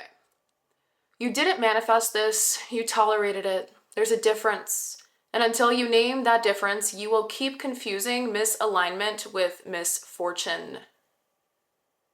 You didn't manifest this, you tolerated it. There is a difference. And until you name that difference, you will keep confusing misalignment with misfortune. See, misalignment with misfortune. There's this feeling like you lost at something, but you didn't. Like you did follow something the way you were supposed to. It's just the mindset, the mentality. Something is, there's a block, and that is this version of you that's asking for your forgiveness. Because once you can forgive them, you'll see them, you'll acknowledge them. They just needed that validation. And it gives you an opportunity to make amends and like pair together to become some sort of like dream team to get to that fulfillment of some sort. All right, we're gonna now go into the natal chart placement and then the tarot, and then we will look at the other cards that are facing down, okay? Technically there's just one, but okay. What version of pile number 3 right now is asking for their forgiveness, regardless of when they come across this video? What version of pile number 3 is asking for their forgiveness, regardless of when they come across this video? All right, so we have received Jupiter in Sagittarius with the 9th house, the keyword being principle, Jupiter being the suit of gain. Sagittarius is about optimism and adventure.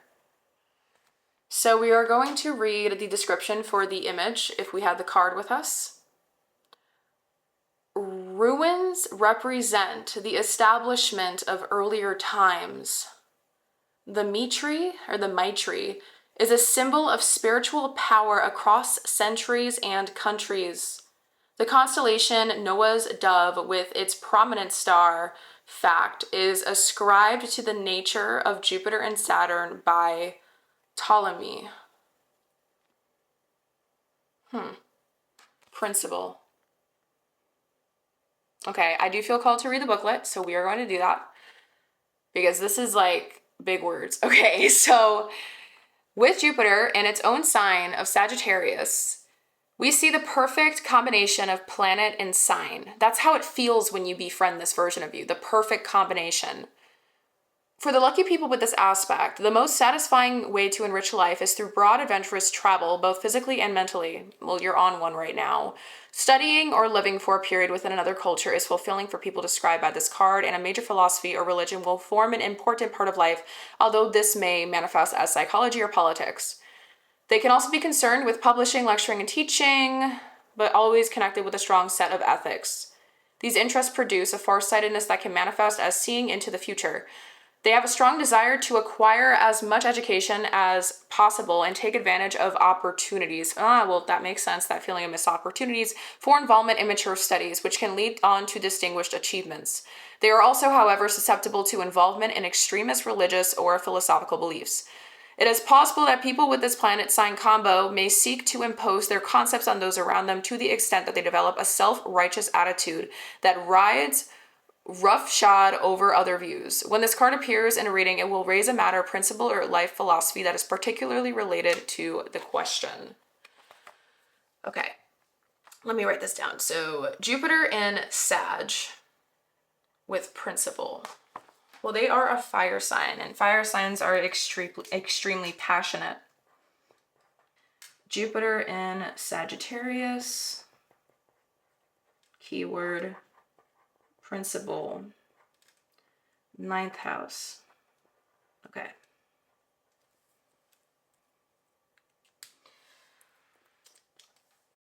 This wants to come out. I'm going to take it, okay? We have, I hope you can see it. Whatever is surfacing right now isn't random. It's not here to throw you off. It is here to test how you respond when you're done performing clarity. No more pretending. Say what you mean.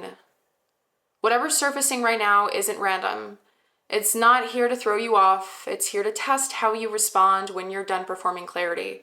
No more pretending. Say what you mean. I think I'm getting this now. Okay. Because here's the thing. A lot of people, they don't normally associate Sagittarius with this trait, but at least I do. And the reason for that is because technically their ruling planet, well, it is Jupiter, and also because they are a fire sign. And when you put fire and Jupiter, the planet of abundance and expansion, together, fire spreads, grows. And what happens with that? We can tend to overthink the F out of things when things are not going the way we had hoped. And what we were talking about earlier before we even pulled out this natal chart placement was that feeling here. But this version of you that's asking for forgiveness is, I feel like, the part of you that has a lot of the desire or the determination or where that need for fire to spread comes from. It comes from this version of you. I hope this is making sense so far, because okay, this is weird. Normally I would never use this word at all to describe any Sagittarius thing. Like if Sagittarius pops up, I would never bring this up. But there is this feeling of stubbornness here. I don't know why. I would never think in 1,000 years that I would put Sagittarius and stubbornness together, because they are a mutable sign. But there is this feeling of, this is where you kind of clash with this version of you that's asking for forgiveness, pile number 3. It feels like this, you have a stubbornness that is a coping mechanism or survival mechanism that you developed to not fall face first, head first into things because you think you didn't plan ahead enough.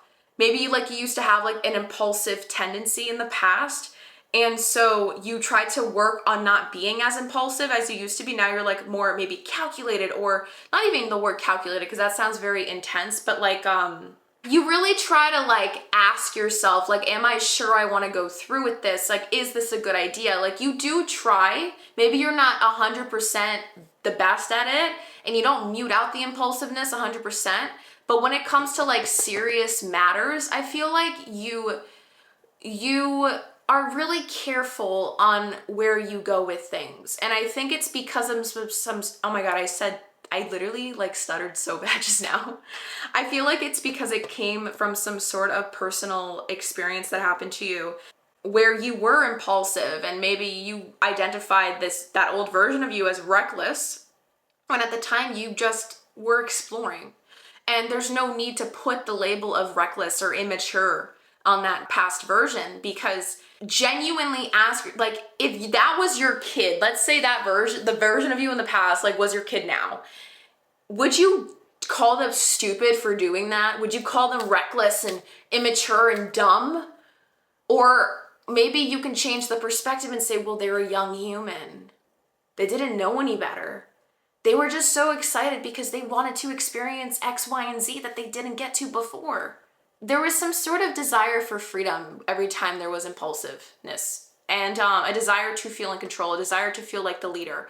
And I feel like that's coming through very aggressively from source right now. But with this version of you, what it does, you're holding some sort of resentment towards them, because the one that's asking for forgiveness is the one that was the impulsiveness. It was the one that wanted to keep expanding and growing and had trouble staying where they were for long moments of time.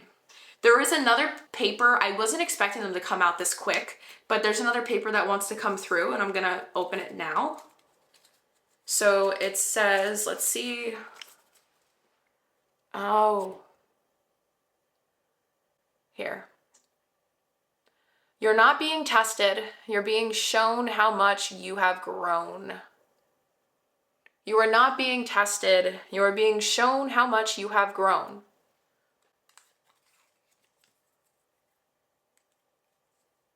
Yeah, I think like right now, the version of you that's asking for forgiveness is a version of you that you used to mistake for being super reckless, immature, but they were just showing you where your heart was trying to take you and where your truths lied.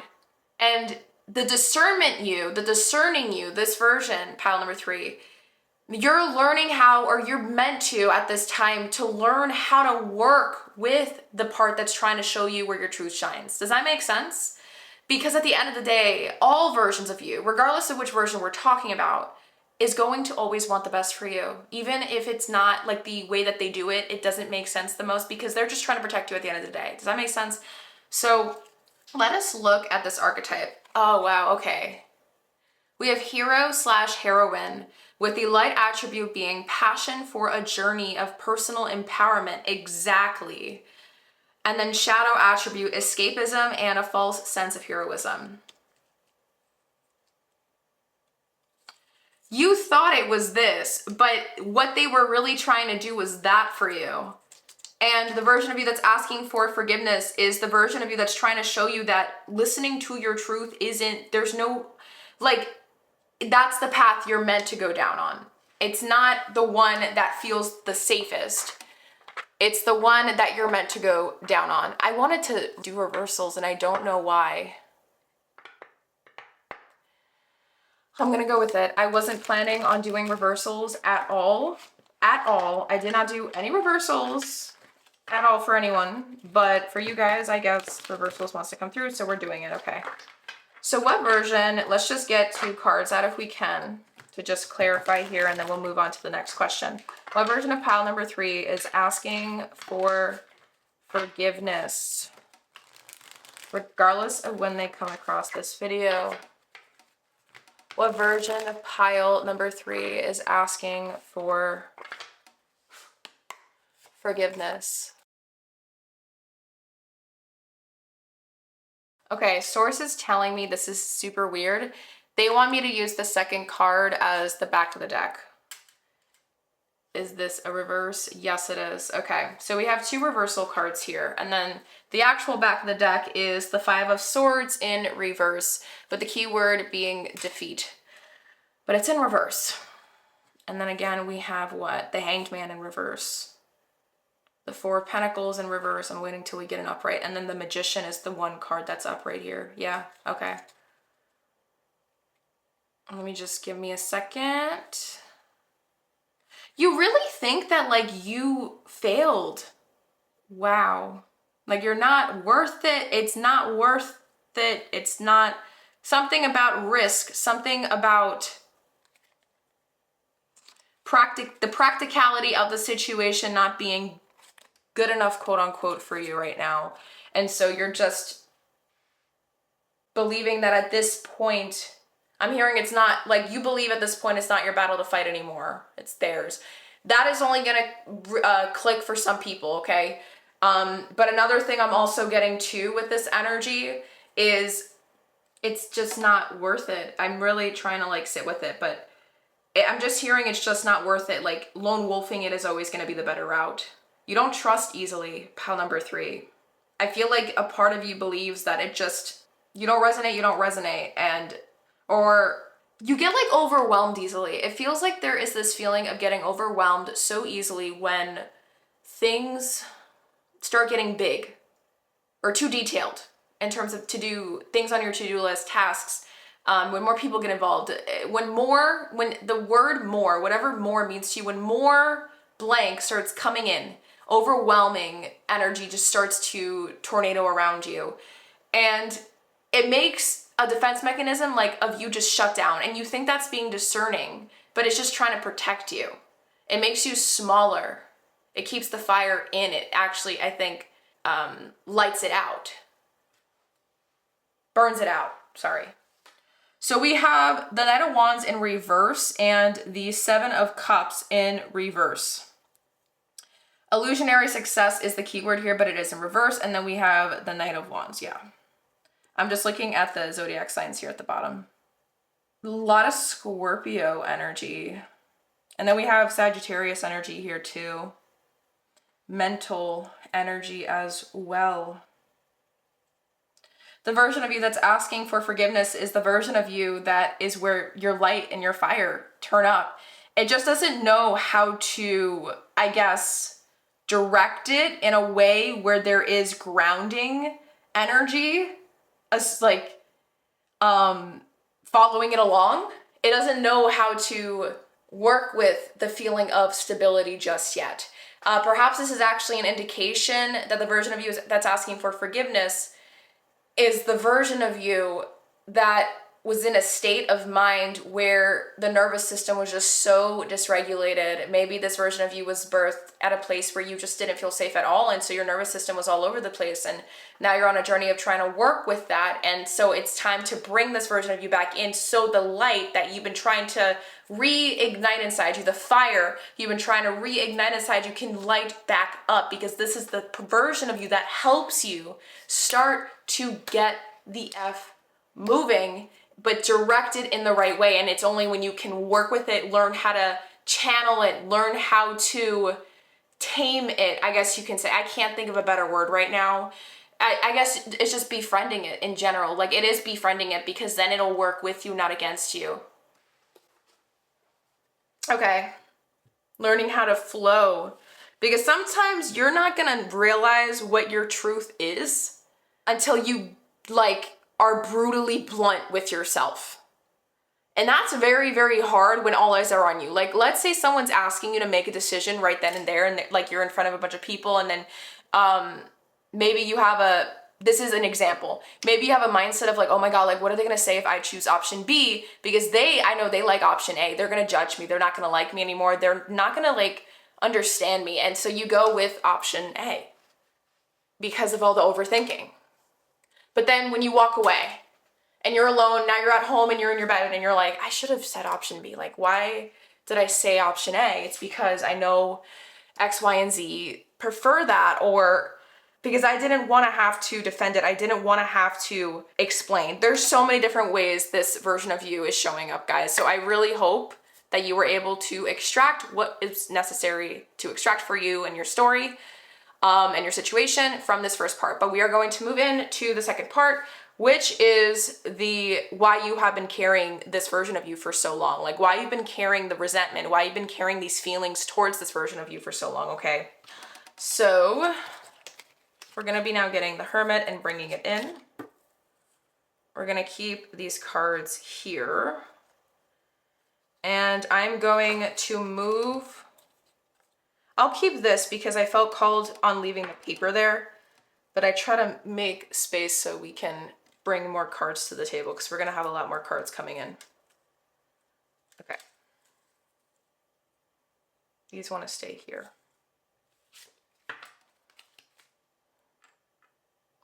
You're learning how to listen to your heart. I felt called to put my little fluorite there. Okay. So with this part, we are going to be using my What's the Vibe deck, my Past Lives deck, and my Keywords deck. Okay? Same deal. We're going to get the cards out first. If it lands upright, we'll read it right away. And if it's facing downwards, then we will reveal at the end. So why has pile number 3 been carrying this resentment, these feelings towards this version of themselves for so long? Why has pile number 3 been carrying these feelings towards this version of themselves for so long, regardless of when they come across this reading?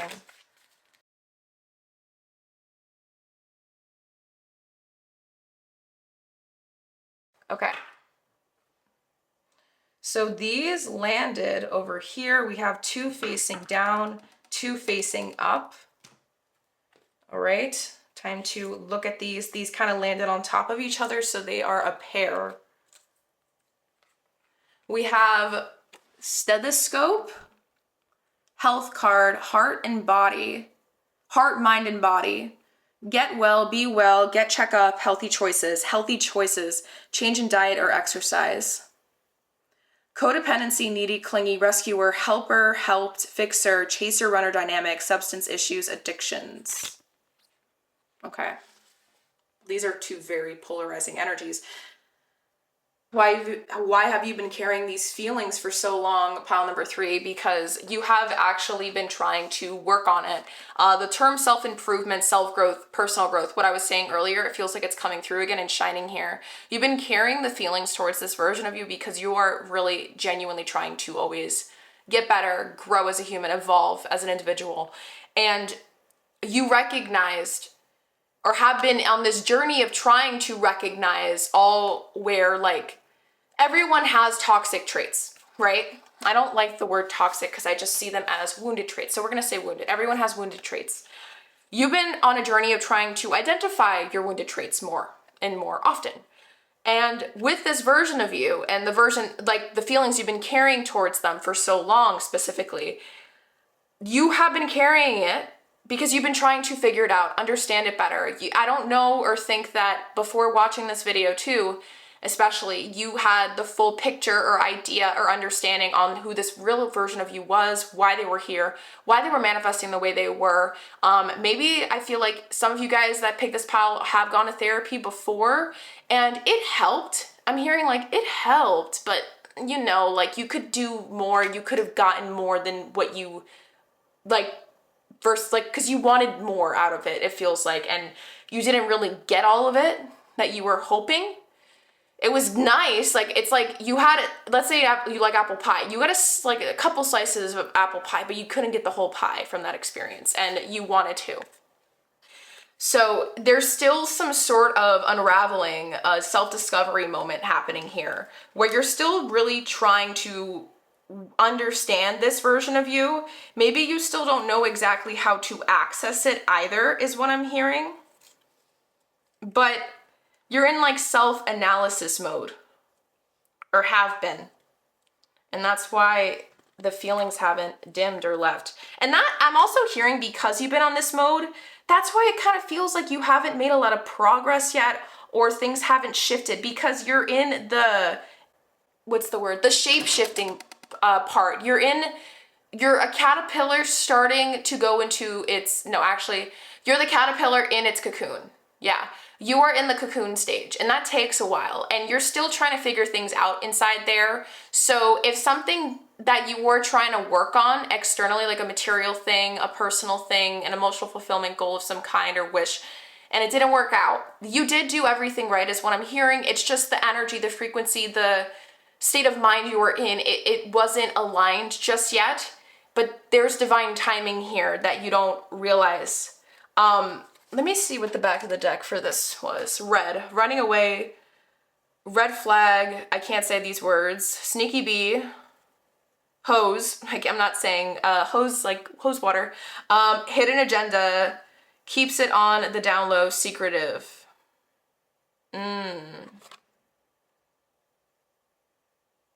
Yeah, Yeah, you were on some inner journey. I think there was some dark night of the soul, shadow work. You were doing some sort of deep diving, deep digging here. Okay, let's keep shuffling.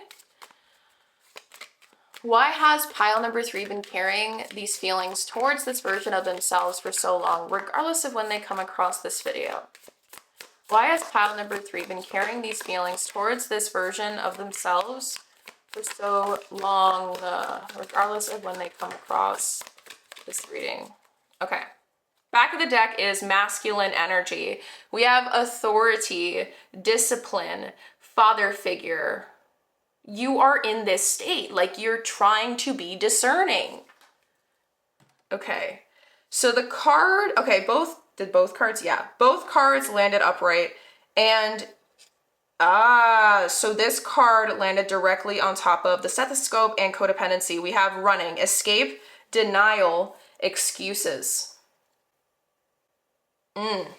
You have been on a journey that's been like this because of the pauses, the highs, the lows, the moments of not being motivated versus being motivated. That's this version of you. There's a lack here of consistency or regularity. Maybe there's intense spurts and then there's very low energy moments. There's just this feeling of not knowing how to keep going, not knowing when to stop, not knowing when to start, and you get overwhelmed. You're trying to understand how to work with this thing. You have glow up, new opportunities, new career, successful business. Look, the pilgrim opportunities and growth. That's what I'm telling you. Like this version, you know that there's something about it that is essential to help you get somewhere. I feel like, I guess me telling you that earlier, it was already in your mind. That's why you haven't let them go. You don't want to, you don't need to, but you need to befriend them for sure, and you don't know how to access it. Why has pile number 3 been carrying the feelings towards this version of themselves for so long, regardless of when they are watching this video? Why has pile number 3 been carrying these feelings towards this version of themselves for so long, regardless of when they find or come across this video?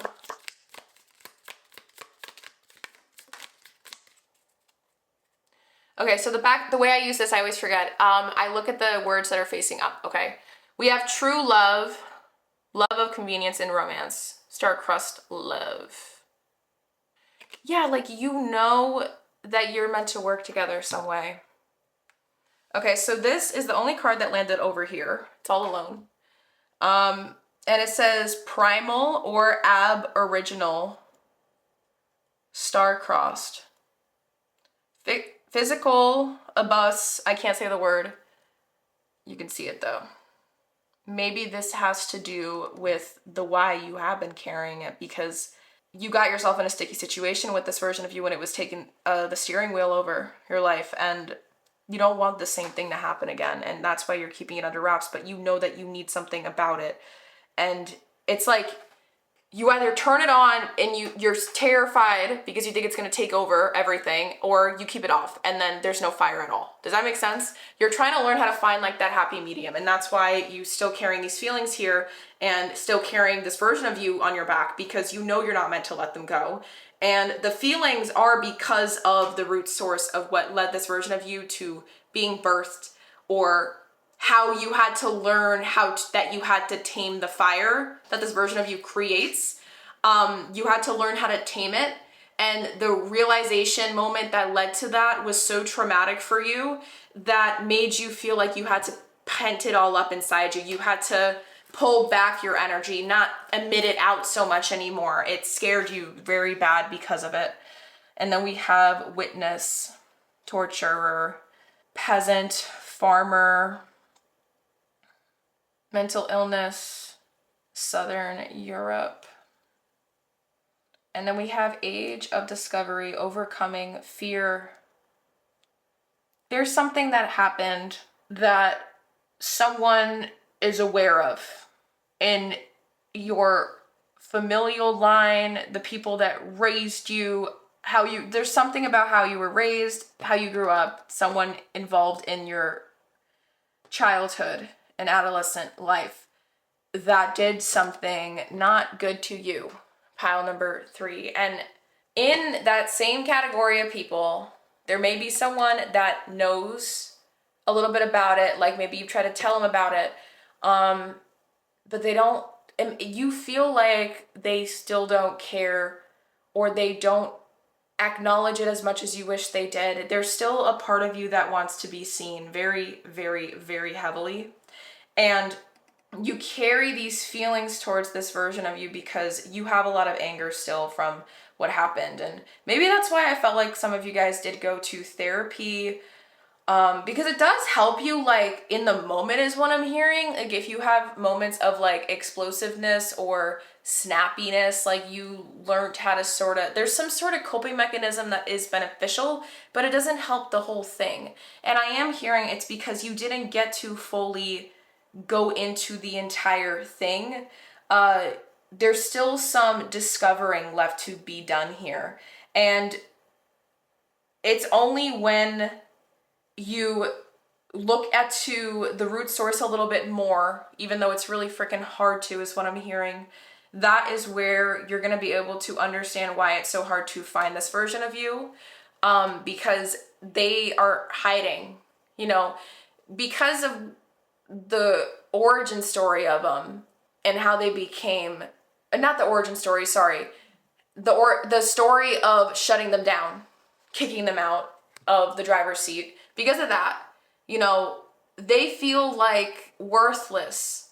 They feel stupid. They feel like a lot of the words that you used to associate yourself with in the past. And they don't believe you if you try to bring them back right now. You've been trying to figure out how to connect with them again so that they can help you move forward and move into your futures together. But they have trust issues too now. They don't think that they are worthy of your love. We have turtle, peace, resolution, protection, fertility, persistence, determination, patience, pace yourself, taking life slow, feel at home anywhere, and emotional strength, remain true to your path. The fact that this landed on top of this tarot deck, I'm going to just take the first card at the top, and we have the Fool. Exactly. You want to move to calmer waters with this version of you. You're trying to. This is like actually confirming that very well. And there is a frustration here coming from you, because I'm going to be honest with you, pile number 3, everything that I share, by the way, like, this is all heart-led. There's no judgment here. I'm just channeling what is coming through, okay? But I'm going to be honest with you. There is something cutthroat that's about to come out of my mouth. I don't know why Source wants me to say it this way, okay? So just take a breather. And I send you a lot of unconditional love. Know that you are loved, no judgment, lots of support. I've been in all situations that I do readings for here. That's why I make my pick of cards solely on shadow work, self-growth, deep healing, dark nights to the soul, and helping you become the most healed version of yourself, okay? So just keep that in mind. You want to figure this out, like, really, really bad, but you already know how. You know what you've been avoiding, but you keep going in circles, doing the other things and not doing the very thing that you know that you haven't done yet. And there is a call out energy here from Source. What is this? We have insight, wisdom, owl, wise choice, unusual powers of discernment. Exactly. Deciphering mystery, sees truth behind the wall. Good advice, no sense of humor. Look at life from all angles. Explore unknown and magic in life.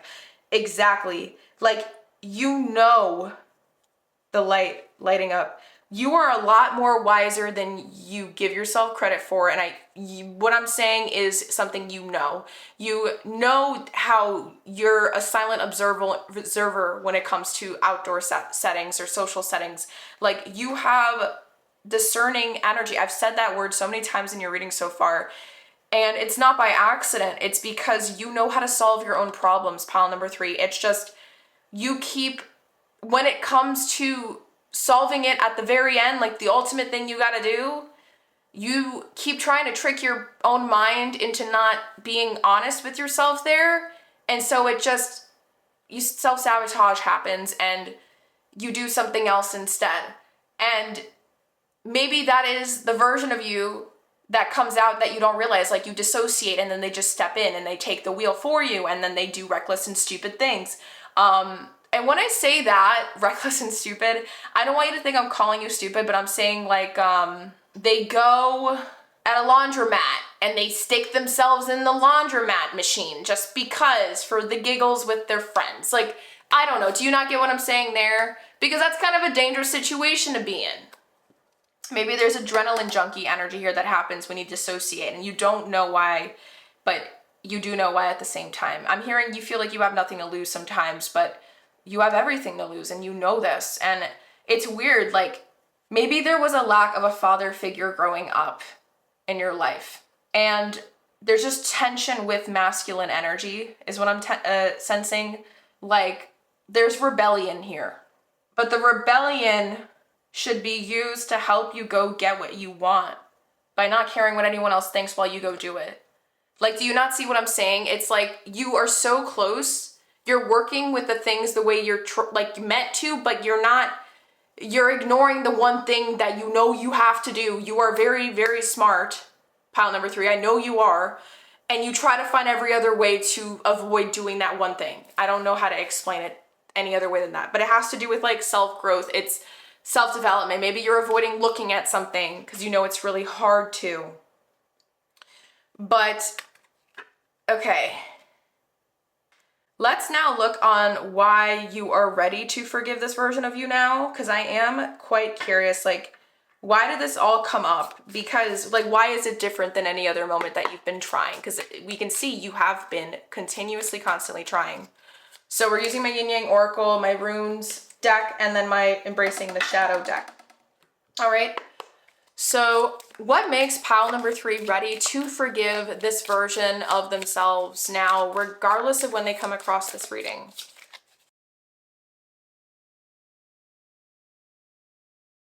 Okay. What? We have one upright. I mean, yeah, facing us. This one sideways. Back of the deck is Shadow Side Moon, the Dark Knight. Exactly, you're in that right now. Okay. This one landed in between these two, which is like the why you've been carrying these feelings. We have epiphany and breakthrough, but it's in, like, it was kind of like this. You know, it doesn't really know what it wants to be. And really, you don't want to be the victim anymore. You don't want to be the victim anymore, but you're still learning how to accept that truth. You're still in this part of being ready to forgive them now. Like, you're still in the, like, remember I said you're still the cocoon, you're not fully the butterfly. You are still learning how to accept everything I'm saying right now. You are still in the process of downloading it, integrating it.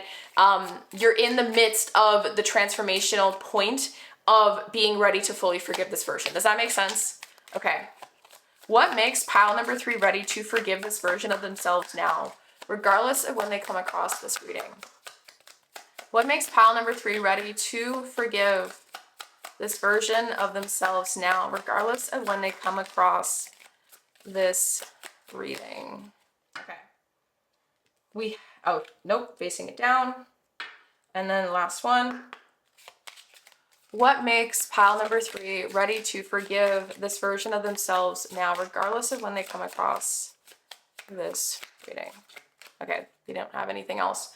Back of the deck, betrayal's scar. Forgiveness is not about condoning. It's about releasing yourself from the burden of pain. That's what I'm saying. It feels like you're still in the process of learning how to release something right now. And it could be everything we just talked about. Oh, my heart, guys. Oh, I really feel like some of you guys that have been listening to up until this point have cried, and I want to hold so much space for you guys. Like, I give you guys so much unconditional love. I want to give you guys such a big air hug. And again, it's interesting. It's such a big mix of the people that pick pile 3. Because some of you guys I feel like are very like, ew, like, don't touch me. And then the other side of you, the other part of the pile 3ers are like, I'm so alone and I just want to be acknowledged. Like, it hurts my heart. Okay, but this Embracing the Shadow card did land on here. So let's see what it says. Self-sabotage awareness. Where are you unconsciously blocking your own growth? Exactly, identify that. That's what I'm saying. That's literally what I was flipping saying. You're ready to do it. You are ready. Pile number 3. Okay, I'm just getting the tarot. All right, let's do this. So let me get this upright because Source wants me to make it upright here. Okay. Interesting. That's never happened in the middle. Okay. Okay.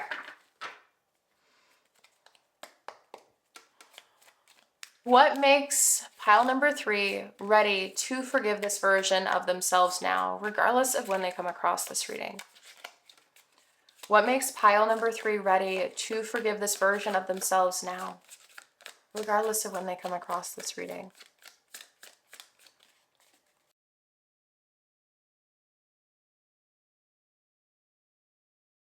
Okay. Back of the deck energy is the 9 of Pentacles. I was picturing 9 of Pentacles energy since the beginning. Like since the beginning of picking up your tarot just now. And that's really trippy. Underneath it, we have the 7. Yeah, you have been doing work. It's like you're ready to start making things happen. You don't want to be held back anymore. You're done with it. You want to feel like things are in balance again in your life and you are in control. You want this collapse to be worth it. And then in reverse here, we have the Emperor that did fall out, flying out in reverse. So we're going to take it as a reversal. Okay. So we have, oh my God, I just realized. Look, we have the Empress upright and the Emperor in reverse. You're done trying to control everything. You want to let things flow. You want to let yourself heal. This Empress card is giving me so much energy of healing and bringing things back to balance. You want to put yourself first now, the right way. And in order to really put yourself first, you know you need to make amends and befriend all these other versions of you that you've shunned. There is a piece of paper that wants to come through right now, so we're going to place it on top of the tarot. Okay. In moments of uncertainty, breathe in trust. Breathe out surrender. Repeat until your body softens. In moments of uncertainty, breathe in trust and breathe out surrender. Repeat until your body softens. Exactly.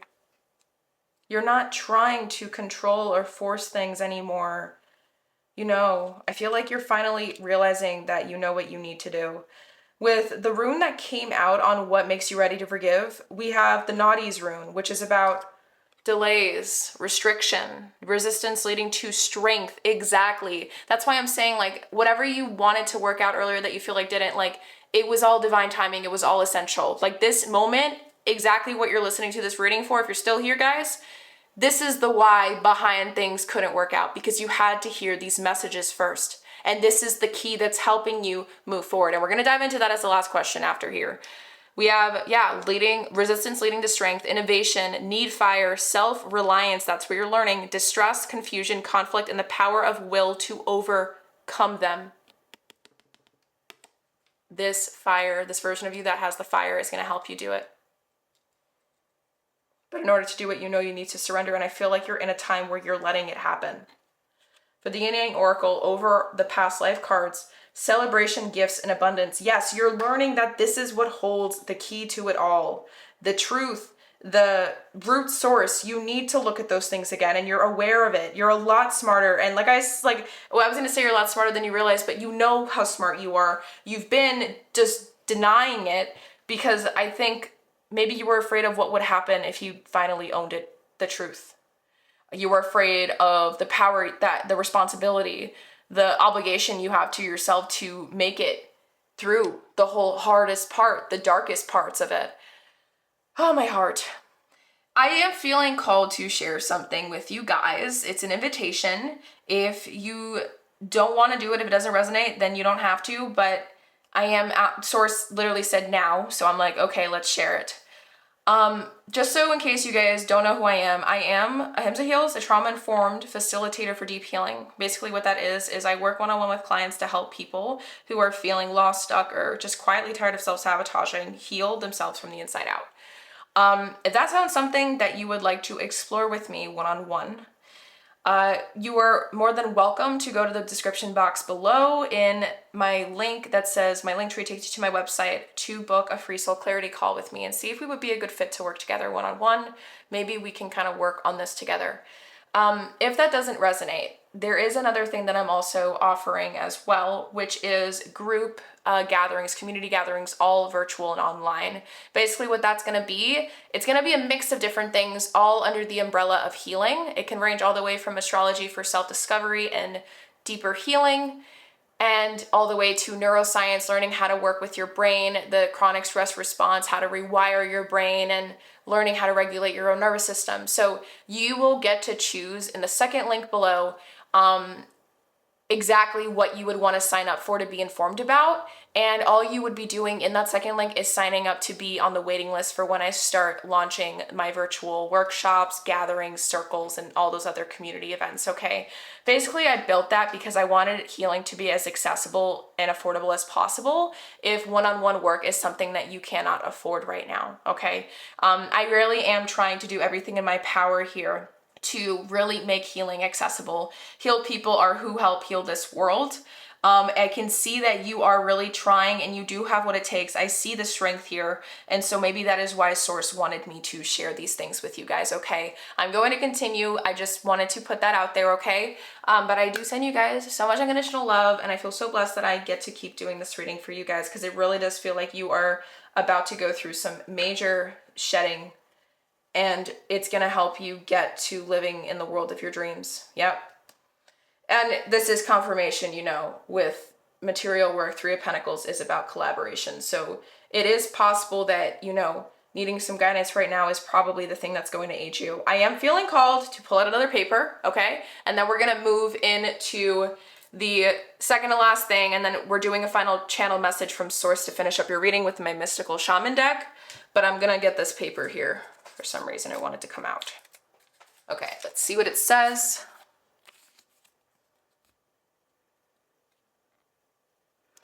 This is midheaven tension. You want purpose, but you're still trying to be liked. They don't coexist. Oops. This is midheaven tension. You want purpose, but you're still trying to be liked. They don't coexist. Exactly. That's the push and pull. The self-sabotage. Okay.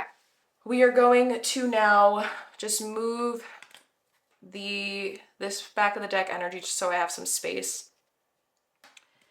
And I'm going to just pile things on top of each other here, guys, okay? I'm just move the tarot out of the way so we can use it again. We have 2 messages left. I'm going to place them up here, actually, so I don't lose them or forget about them. And, all right. I really hope you guys have been taking notes, because I am feeling very called to just push everything up. I'm going to do it. Sorry, guys. Really hope you took notes. Okay. I will leave the sliplets of paper up here, though.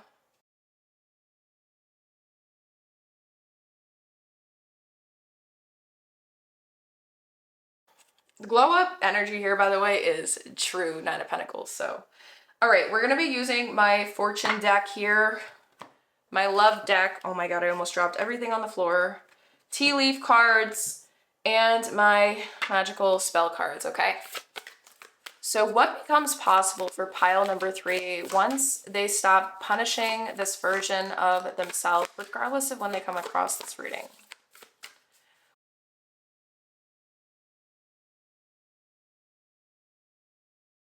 Okay, I felt called to pull out another one. Back of the deck here is confidence with the number 32 adding to 5. By earth and air, water and fire, let my confidence take light, burn higher. Maybe this reading is very much helping you understand the next steps to take. Okay, this one did come upright. It landed on top of the turtle where the peace card is. So, and it says feel at home anywhere. Emotional strength, remain true to your path. I love that, because then we what? Have safe home. I cast the circle round about. Safety now is beyond doubt. You're going to find safety inside yourself, safety in your surroundings, because you're going to start realizing and aligning your life exactly with what you know you are worth aligning your life with. This is a whole journey of falling back in love with yourself and giving yourself all the things that you know you've always deserved, but you need to believe you are deserving of some things still. And this journey is going to significantly aid you in believing in that now for good.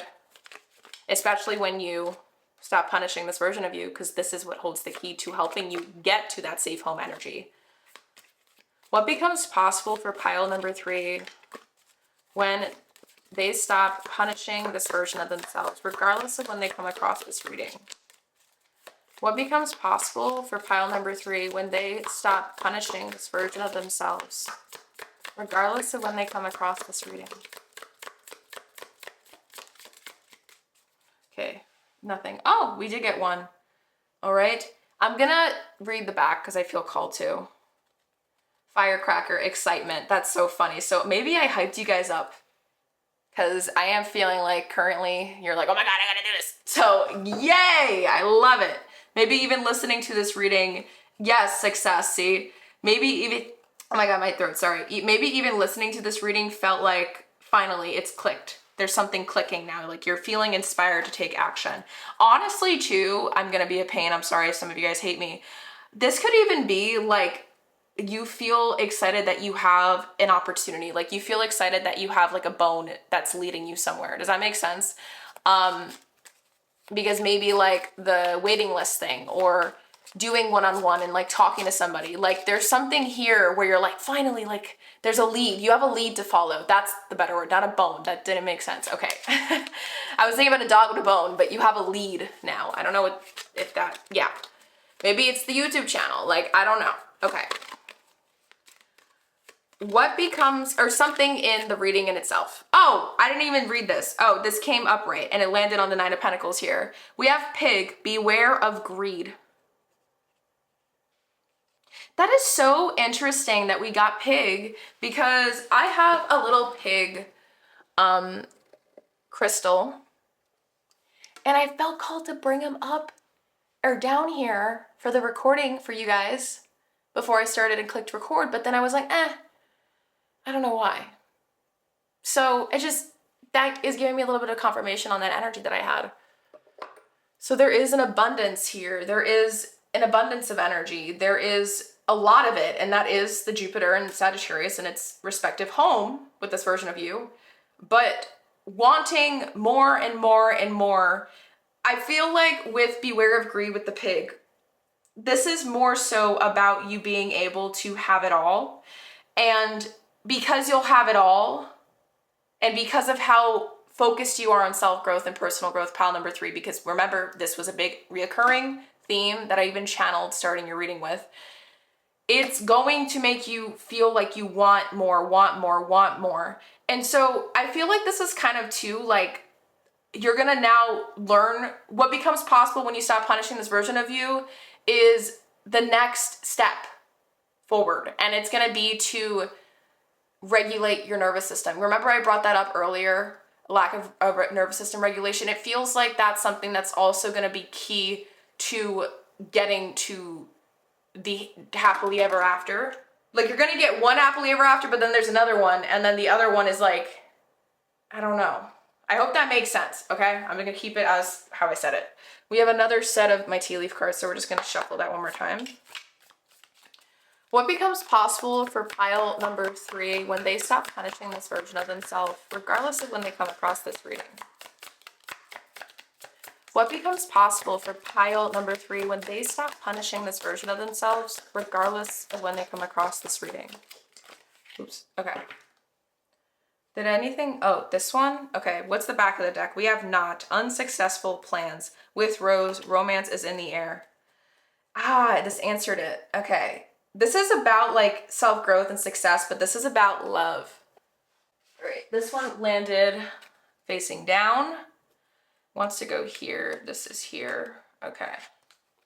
So maybe the other key that you get to unlock next is going to be about love, but that's with nervous system regulation, because some of you guys listening to this might be in a relationship actually. But the relationship isn't fulfilling or satisfying your needs. It's not giving you everything you want because there is a lot of wounds inside internally, pile number 3, that you're actually meant to give to yourself and fulfill for yourself, but you keep thinking it's meant to be for the relationship that's supposed to do that for you.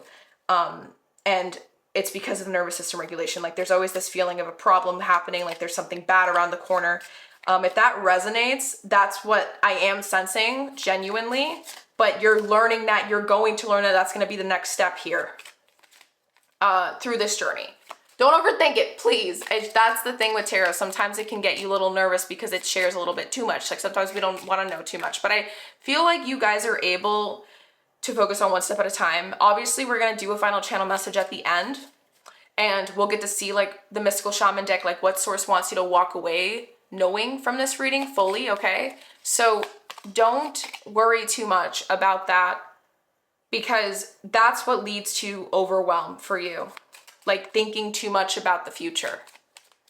Okay, what becomes possible for pile? Think about step by step, increment steps, okay? Or else you're gonna do this all in survival mode and then crash again, and then self-sabotage keeps on happening. The wheel keeps turning and the same pattern keeps repeating itself. What becomes possible for pile number 3 when they stop punishing this version of themselves, regardless of when they come across this reading? What becomes possible for pile number 3 when they stop punishing this version of themselves?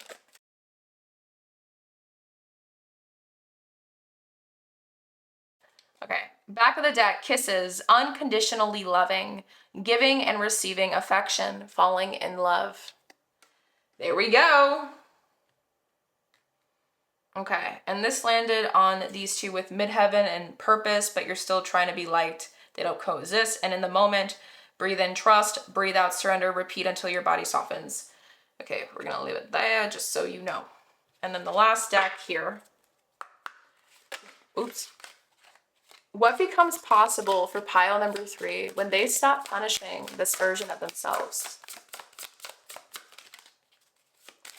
What becomes possible for pile number 3 when they stop punishing this version of themselves? Okay, back of the deck, marriage. You are attracting emotional fulfillment and unconditional love. It's literally, it answered it here for me, and then now it's telling you, yeah, like it's gonna work. Love call. Someone expresses love, a message of love. So if that's something you wanted, there. Engagement ring, completion and union. But I also see this as you marrying this version of you for good now. There is completion energy here. Again, everything is landing on this side. That's where safe home and peace with the turtle is. And the 9 of Pentacles energy, success, firecracker. Remember, that's all beautiful right on this side. Okay, let's start with this one because I'm very curious. It is addiction. Yes. Codependent, obsession, possession, controlling, has a block, restraint. Exactly. Remember what I said earlier about like needing to know before it happens, or controlling everything. Just promise me that this reading, if you're still listening up until this point, guys, you don't need to learn or understand this stuff more. Like you don't need to go to any other pick of cards, okay? Because you're gonna get too obsessed. And I feel like some of you guys have gone on some sort of train where you keep overthinking something, and you don't actually start. But this fire that can come up, it needs space to come up. And in order for it to come up, you need to focus on having it come up by showing up for you right now, doing physical activities, not just looking at things on the screen and listening, absorbing until your brain has a literal tornado of too much thoughts, too much information on overload. And you're not even gonna know what's true, what's false, because you're listening to the same question, the same situation too many times, too quick, too soon. The energy is always shifting because at the end of the day, you control your destiny, right? And so when you have a moment of spiral, and spiral to me, that means like when anxiety is trying to take over and the self-sabotage might try to break and come in, this is where you're being asked to remember, trust, say it in your head as you breathe in, trust. And as you breathe out, surrender. Because this feeling of obsessing, that I feel like is the hypervigilant trauma state that your nervous system is at. And that's why I said the next step after this is going to be about learning how to regulate that, because that is really going to help you. Because once you get the fire back, then it's learning how to manage it, how to tame it, how to work with it for long-term effects, for long-term success. So it's sustainable, it's consistent, right? It burns forever. And then we have goals with the number 13. Progress is positive and personal goals will be achieved. Yes, see, it's like giving you reassurance. I love how I'm like intuitively selecting which cards to go to next and next, because it's like, I like this. Okay. Under the tea leaf, we'll look at the tea leaf after. We have magical powers, Phoenix rising. I love that. And at the beginning of your reading, I did see the bottom of the deck energy. I was resetting the energies of the deck and I saw Phoenix rising on one of the decks. So I weave and clear, I cast and know, magic's secrets to me now show. You're learning, you're realizing your abilities, you're realizing all this. Once you stop punishing this version of you, pile number 3, you are going to have that harmonious state again. I don't even think that you had a chance to learn how to get to that feeling before. It's gonna feel very new. And we have heart, love, deep affection, and caring. It's through the heart. It's through your self-love journey and your deep healing journey that you get there. And then we have older woman. Dealings or relationship with an older woman. How I see this is gaining the wisdom. How I see this is gaining the clarity. This could also just be, again, a therapist, a counselor. This can be a trusted friend. This could be working one-on-one. This could be someone that you see having more knowledge about the situation than you, like learning how to deal with it.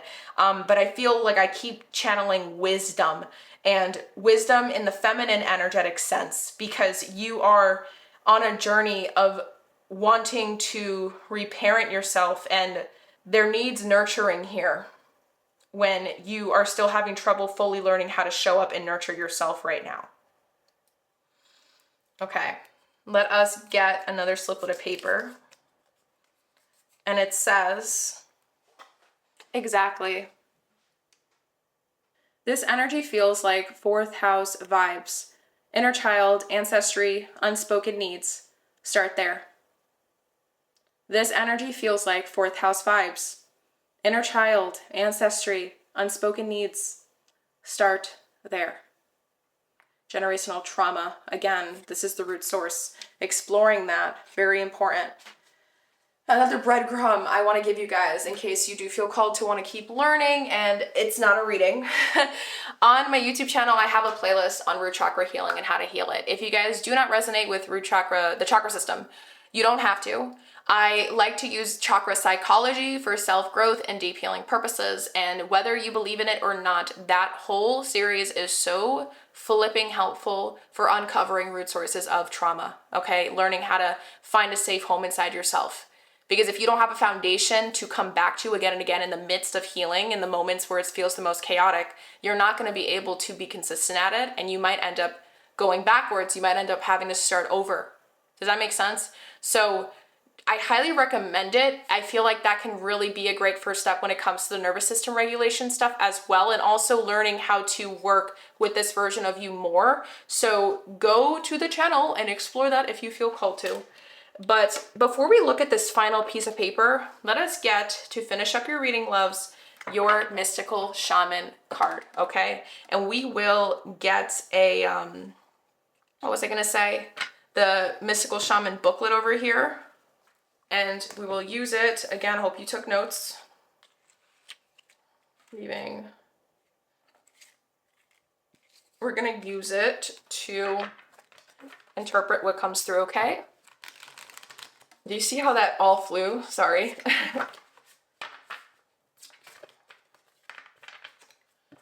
Oops. What is the final message that wants to come through this mystical shaman deck for pile number 3? What is the message that wants to come through the mystical shaman deck for pile number 3?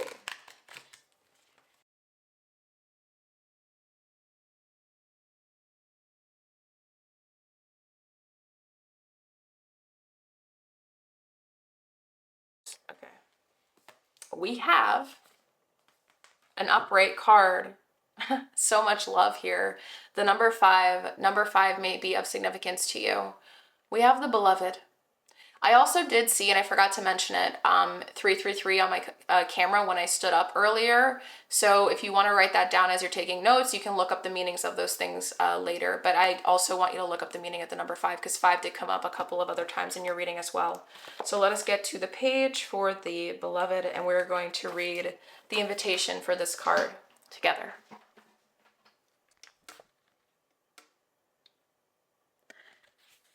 Accept the invitation to learn through the path of love. Expand your being through union with another. When you recognize the beloved in another, you call forth their highest and purest nature. Follow the path of love. The beloved is the recognition of spirit in another and moving towards spirit through the other. It is when the divine appears to us in the form of our child, our partner, our friend, and we experience being in love. As we grow, we start to recognize the beloved in everyone, not confusing their personality with their divine nature. Follow the path of love, accept the invitation to learn through the path of love. I feel like anyone that did resonate with the lone wolf energy, Source is reminding you, remember, you're not meant to do all of this alone. You never were. It's time to come out of the shadows. Or have someone guide you and hold your hand. Like, it's something about people. And the final message here to finish it up, guys. Let's see what it says.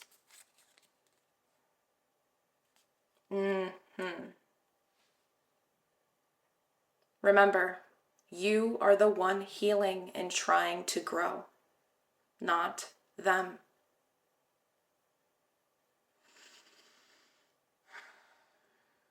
Okay. Thank you so much for showing up for yourself today, guys. I am so immensely proud of you for being here till the end. This reading was very detailed, very intense. There was a lot of triggering things that did come up. And so if you were able to hold space for that, for yourself, to gather all this insight for you and your self-growth, I applaud you, because not a lot of people are able to do that. Sometimes people X out because it gets too much, or maybe they start doubting too quick. And so I commend you. Remember, I see you. I validate you. I acknowledge you. And if you want to be part of a community that I am trying to grow here, feel free to subscribe, as I am looking for other people that really want to create that ripple effect on the world. And again, like I said, it's healed people who help heal this world. And if we want to make the world a better place, we got to start with ourselves first. So if you want to stick around for the journey, maybe my self-growth journey, and maybe anyone else that shares in the comments, join the community or the waiting list, because I'm really excited for that too. I'm going to make them accessible and affordable, like I said. So don't worry about the price. Worry about how you can show up for yourself now. With that being said, I hope you have a beautiful rest of your day. Hit the like button, the dislike button. Really just engage with this video in any way that you feel called to, as every little way of engagement really does help support my channel, support the message, the mission that I'm really trying to ripple out into life and into the world of technology as well. I don't think there's enough self-growth things online or communities for inclusivity and affordability, and I'm really trying to change that. So, if you think that anyone else that would love to be a part of it, feel free to share about the virtual waiting list and for the healing circles, because you really get to hand select and personalize exactly the things you want to be informed on to learn more about. Okay, it could be new moon, full moon circles. And if you're not into that, you could just be workshops on the brain and science. So feel free. If not, no pressure. And really, I send you so much unconditional love. Have a beautiful rest of your day. And I really hope I see you in my other readings to come. Bye.